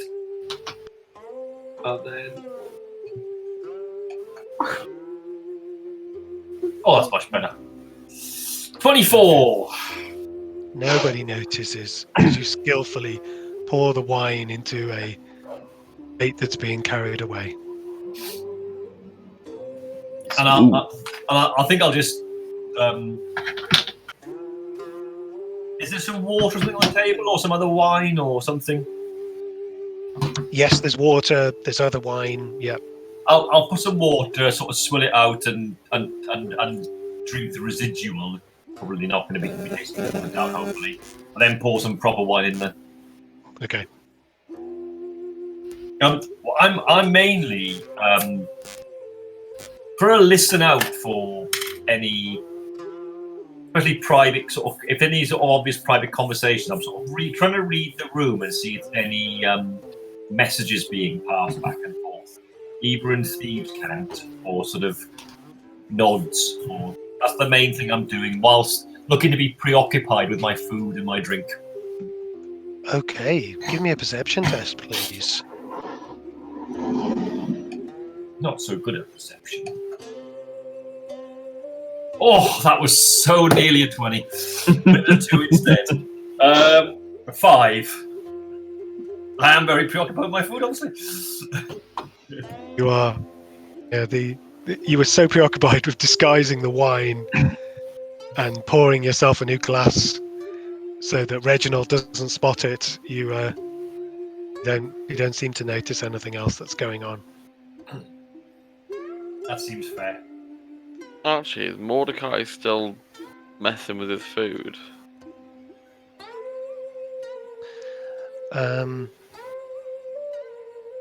Mordecai is just eating very small bits, token amounts of his food.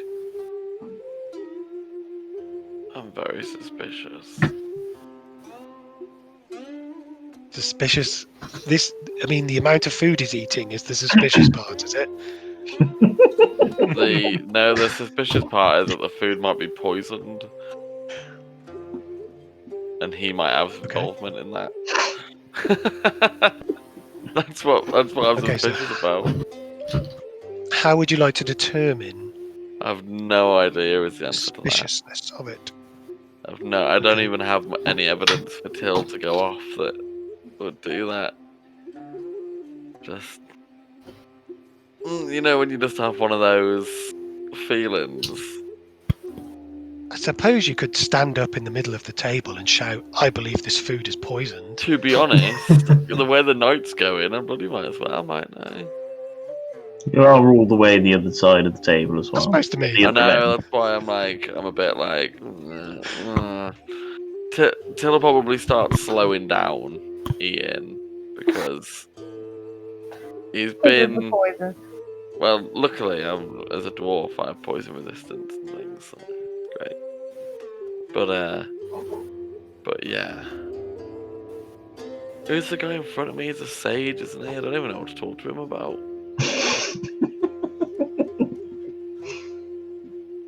He reminds me of the guy from Avatar, the one who shoots fire from his head. Always go for the weather, Till. Too often. When all options fail, talk about the weather. No, well, I'm still keeping my eye on this Remy thing because I can see her getting agitated. I was thinking about distracting everybody that side of the table and switching places with her. See if anybody would notice. We could start a game of play the music and musical chairs, statues and all that. And I was just thinking if I used thaumaturgy, I could make a sound, and when they all turn round, I just switch places with Remy. Is that what you're going to do? Let me figure out if that's what I'm going to do. Hold on. While Joel decides that, no. Can Nazzak look at the armour while he waits for the next course? Yes, of course. He's just gonna. He's not going to leave the table because he's not seen anybody else leave the table, even though he really wants to. He's just going to kind of look at the armour and see what it looks like from where he currently is sat.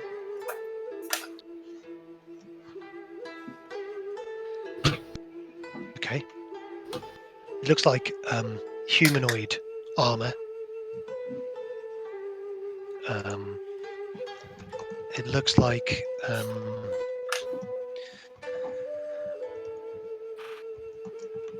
perhaps something that is very old, because you look at it now and think about modern armor techniques and how perhaps armor wouldn't be made in this way.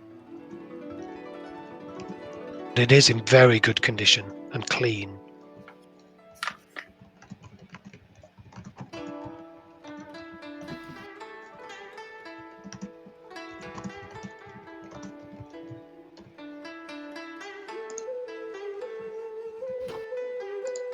Who's the lady opposite me? The Empress. Melissa.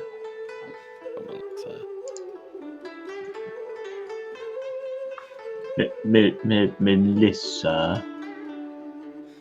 Yes. Can you tell me anything about the armor, please?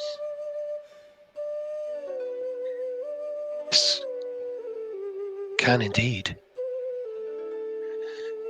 It is a great one of our ancestors, our shared ancestors' armor.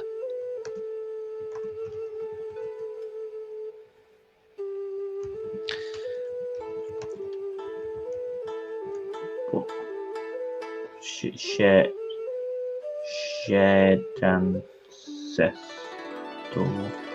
Indeed, I am related to the Zhao family. A family connection many generations ago. In fact, the shrine at the top of the mountain said to contain several of my ancestors. One in particular who, well, it sounds silly, but they say she still haunts the shrine. Why does that sound silly? You know, ghosts, just demons. They're things from a storybook, aren't they?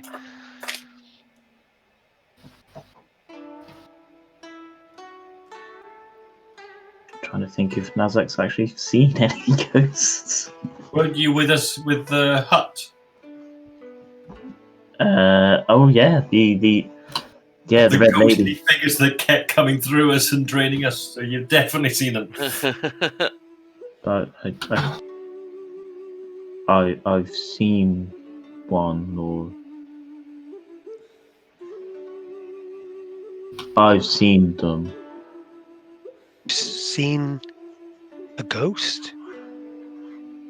I think it was ghost.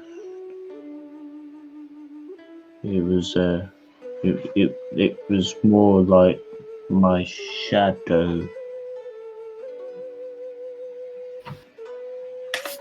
And I've seen a very red lady who I think was a demon. Ghosts and demons. This is very worrying. Perhaps you should go to the shrine and see if you get a feeling whilst you are there. If you would like me to, I will. Do anything for the ladies. But you must remember that it is a holy, ancient place. Both ancient and holy. And you must be respectful while you are there. Which god is it for? Which god? Oh, I see. Here there is only one god. It is the great world serpent that carries the sun in its mouth. It is Ka, the world serpent. You're not polytheists. We're not what? Sorry. Polytheists. They're not multi-god believers. Dare they? Did, I mean, they don't believe in our gods. where we come from, there are people who worship lots of different gods. Dad worships Imogen. I think Till does too. In many places, there are many gods. Do you feel everyone must be right? I think everyone should find their own path and their own god.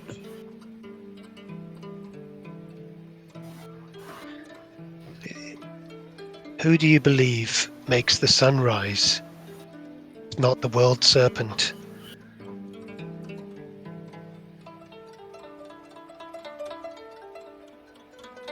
I just thought it came up by itself. Ah, so you believe in a sun god? Is there a sun god?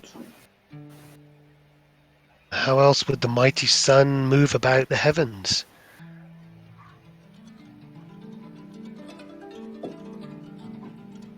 I don't mean to interrupt, but just because one thing associates to another doesn't mean that they're directly correlated. You know, the sun comes up and you believe there's a god doesn't mean that it's the sun god that makes it happen.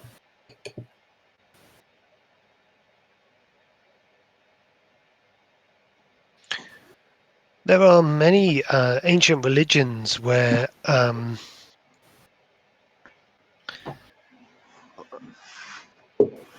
nature is prescribed to a particular type of god. I assumed as polytheists, you would assume it was some type of magic or god that was moving the sun around the earth, the planet realm. Well, to a certain extent, there is. But I believe many of the worshippers of the six gods from our faith believe a lie makes the sun rise and set. Ah. Now I understand. Forgive me, I do not mean to be rude. It's okay. I do find it very interesting that you believe in other gods. Do your people have the ability to manifest powers from your gods? Of course. Blessings of the great world serpent are well known. In fact, I've been given gifts for you all. Blessings that will show you the power of the great world serpent. Really? Everybody's like, Indeed. It is a simple paper talisman. You can use it to summon his spirit guardians. That's very interesting. Have you seen these types of paper talismans before? What's a And talisman? she reaches into her dress and pulls out something akin to a spell scroll. Yeah. It's written on very thin-looking paper. It's got a calligraphy mark upon it that seems to be a language you don't speak. In fact, you've already said you don't speak. who made these paper talismans? Oh, that would be Reginald. Good old, yeah. He's looking particularly drunk now. He's just kind of sat, his eyes blurred, breathing very heavily. Oh dear. He's finished his food. He's just ordering a second bottle of wine.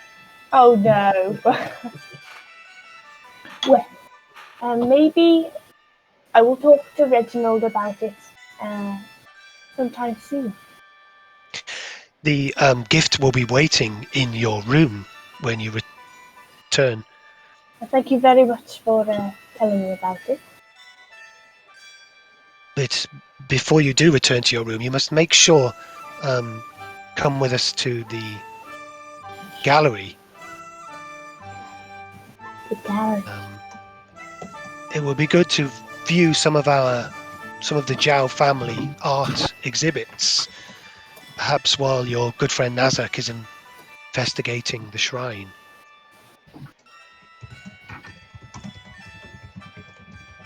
Oh, maybe, although if there is in fact a ghost at the shrine, it might be better to all pay our respects at the same time.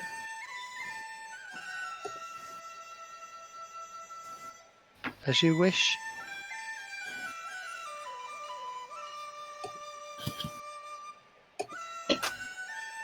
Tell me more about Car. And then he'll just let Melissa talk away and he'll just ask random questions, especially when she says big words. She gives you the full detail. You get a full understanding of the theological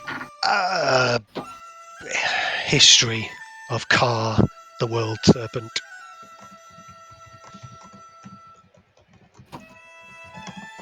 Cool. It just says you haven't to roleplay it.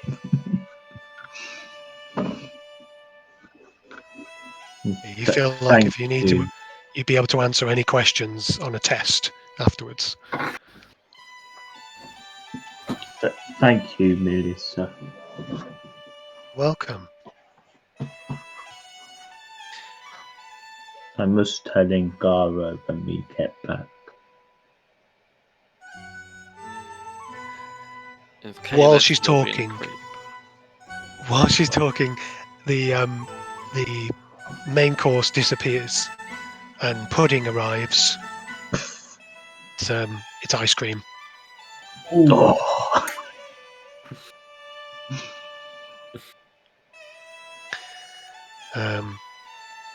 Plenty of fruit, and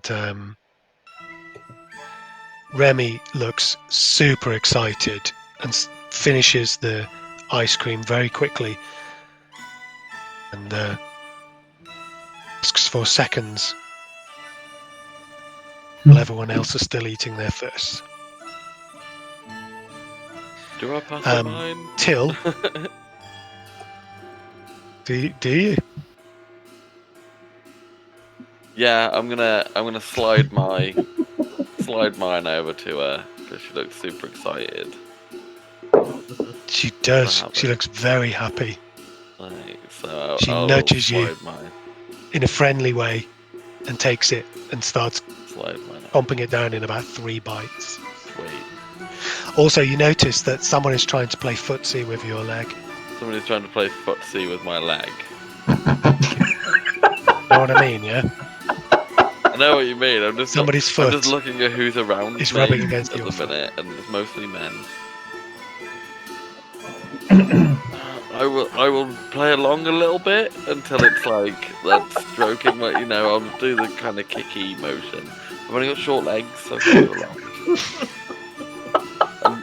Until I recognise who it is. That's the question. Okay, make a perception test. I'm seeing it as more of a playful thing than they're trying to.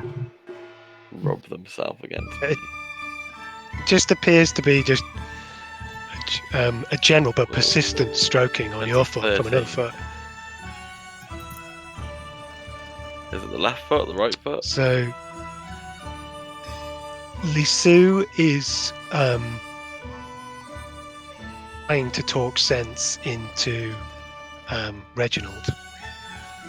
The sage Rahim is closed his eyes and trying to ignore the Caliph, the lordling, sat next to him, who keeps talking to him. Has been talking to him for ages, but keeps glancing at Remy while he's doing it. Remy is eating copious amounts of ice cream. And what is Tridast doing? Currently in the midst of a brain freeze. Playing for Super Till.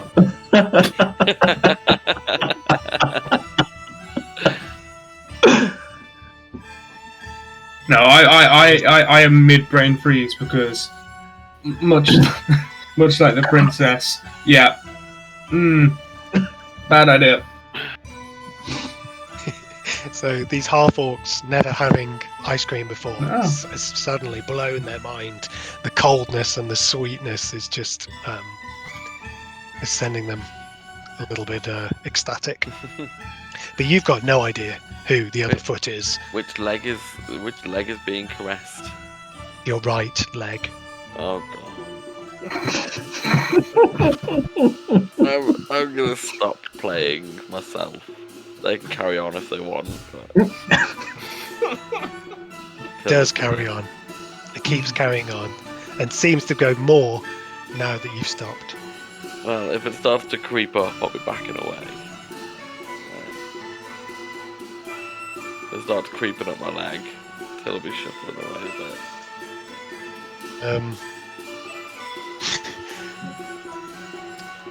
I'm trying to not take this too far, but yeah. If you do take it too far, we're dragging him off the table. Yeah, the leg starts to move further up towards your knee. Yeah. I'll probably slap it if it comes up. Backhand slap. Just on Okay. There. The lordling Caliph lets out a small noise. Ooh. I knew it when you were like, that's on the right front of it. Was he thinking it was Remy? The little child legs.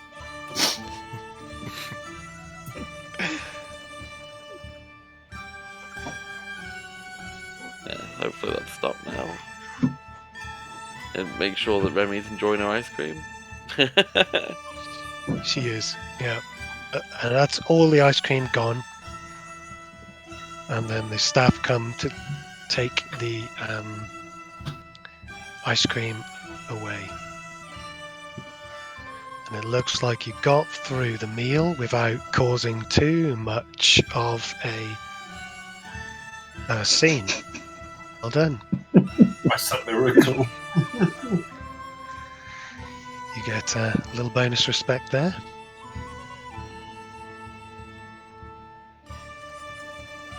Does anyone want to say anything before you finish your meal?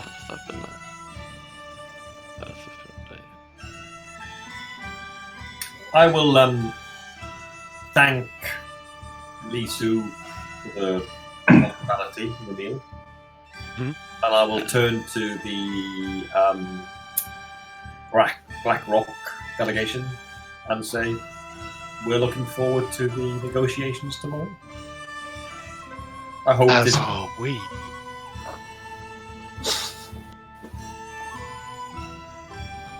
That sounds pretty sinister. Are people sort of finishing and leaving now? What seems to be the protocol at the moment? Yeah. Everyone is finished. The servant's taken it away. You've got like a hot towel sort of thing. And everyone is standing up and wiping their hands on a hot towel, maybe wiping their face. And the servants are coming to take the tables away. Lisu's going to stay around to talk to you while the others start to break away into their own mini conversations again. I'm going to look at the armour. If the table's taken away, I'm going to sort of stand and examine the armour. Everyone likes the armour. Quick, it might be magical. Touch it. Do an Arcana check.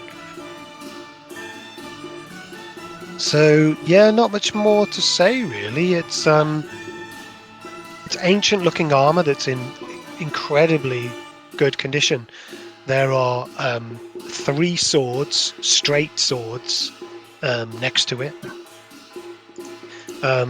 There's gold. There's adamantium. It's very interesting metals that are made up of it. But as I say, it's in a style that perhaps has been left behind in modern armor techniques. Okay.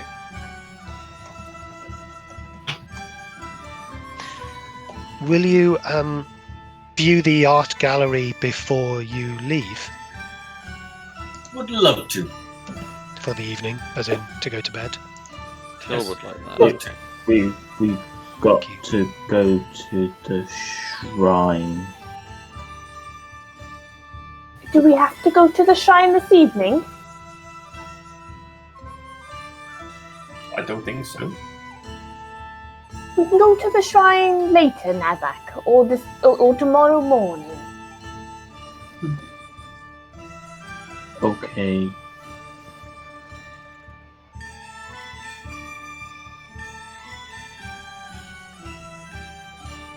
Go to the gallery. Excellent, please. Follow me to the gallery. Aren't you? Any of those 3 swords one of the ones that are on the wall normally? Madame Jeanne. They do look similar, But similar not style. exact. No, Okay. no, definitely not exactly. I was just double checking because obviously it was missing when we went in before. So It was, yeah, well remembered. just thought I'll take a glance at that. Don't need to worry too much about the armor because it won't fit a dwarf anyway. Nothing fits a dwarf.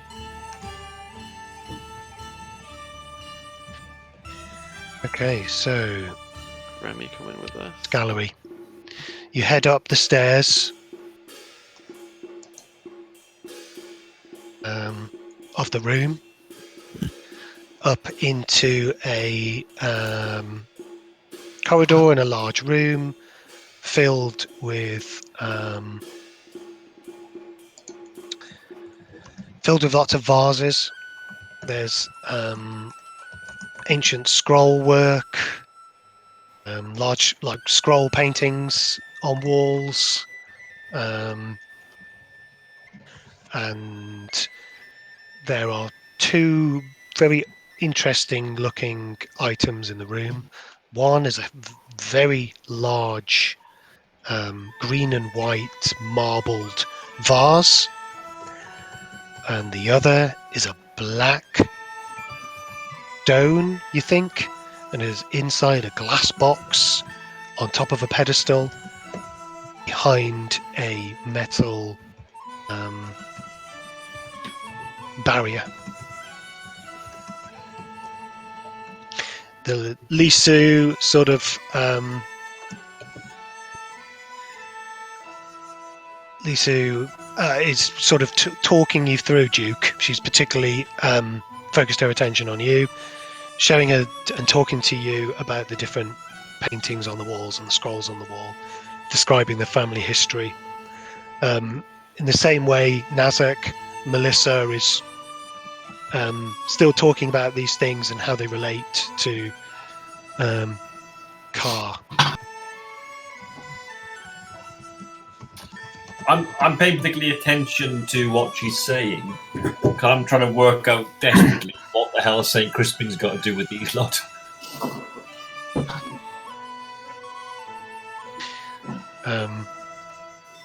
So as you gaze around the room, you look at a particular scroll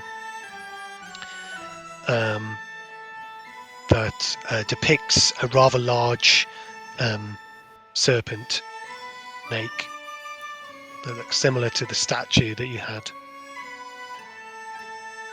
So I'm not going to, I'm not coming right out, but I'm going to ask more about that and what the snake represents.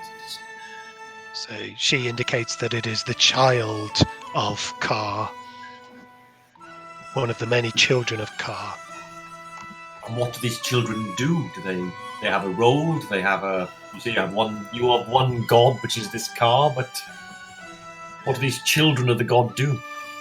Oh, like they bring blessings to the land around them, cleansing the land of its evils.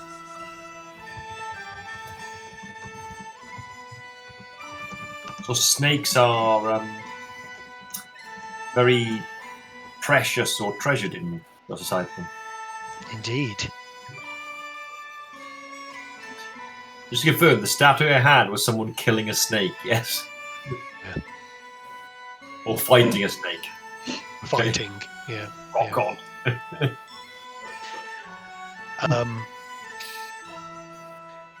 Sylleth, make a perception test, please. Okay.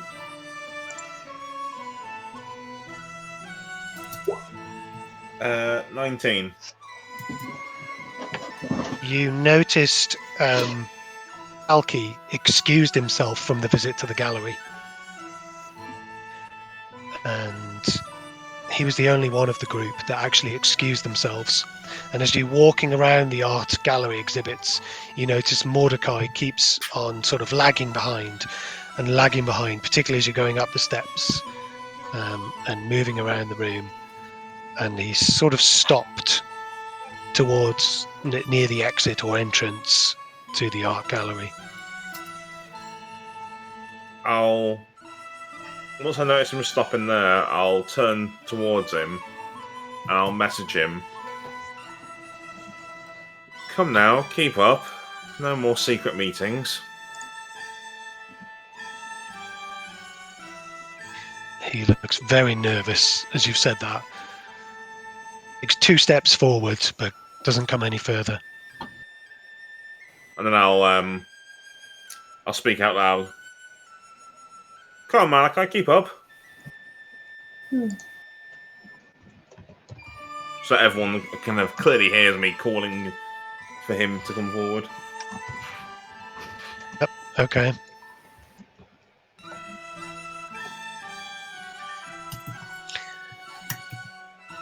At this point, the large vase in the middle of the room, these 2 objects next to each other, the black stone and the large vase, starts to shake.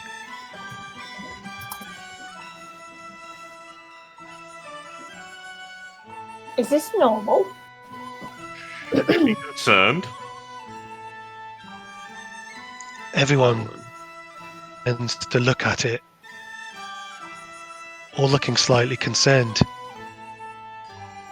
And then in a split second, it explodes, shattering into pieces.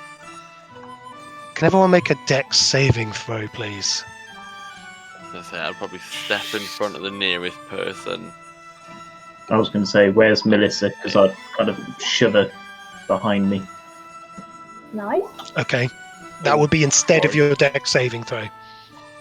Yep. Oh, God. Okay. That's a 7. Don't worry, Tridast, I got 2. Yeah, I got a nat 1, so 2. I don't have any armor on or anything. Wow, my class is 9. Oh, dude. Dude, and everybody says that Dramus's and Nazzak's is rubbish. Yeah, that's at the time. Yeah, fighting the Hydra. Okay, so Sylleth, who has noticed Mordecai standing back, takes a couple of steps towards him, just walking past a large scroll, and manages not to get hit by the shards of this flying vase. Everyone else is going to take 6 points of piercing damage from the shards of this shattered vase.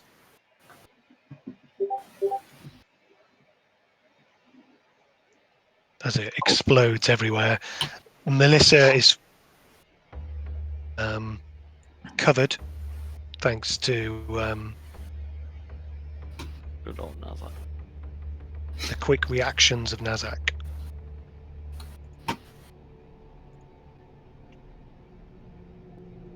Oh, is everybody okay? What happened? I'm What going was to be looking for Mordecai. Going to end it. Going to end my session there. Oh, you bitch. I was about to ask if anybody looked seriously injured. Wise. Sure, I kick think we're off. going to end the session there. Yeah. It's all going to kick off, isn't it? Yeah. Damn it. 4 hours of combat to ensue. No, I don't have any armor on. I'm I don't scared. I wouldn't have that armor on either, really. So Yeah, I'll take. not which that it means- matters much, but It means that I don't have my axe attuned, which gives me extra health and things. what is good is we have a party with the 2 main fighters being not really dependent on armor at all. Yeah, no, I thought that. Like, thank God. And we've got another dirty great big half orc with us. Yeah. Yeah, sure. Yeah, protect me, I'll protect you. I don't like how concerned Archie looks though when he's looking down at his notes. It's like I'm looking at all the minus numbers. Oh no. From respect. Yeah. of all the characters, Tramos was busy at the time. I had to bring Nazzak. Yeah, well, it is what it is. Yep.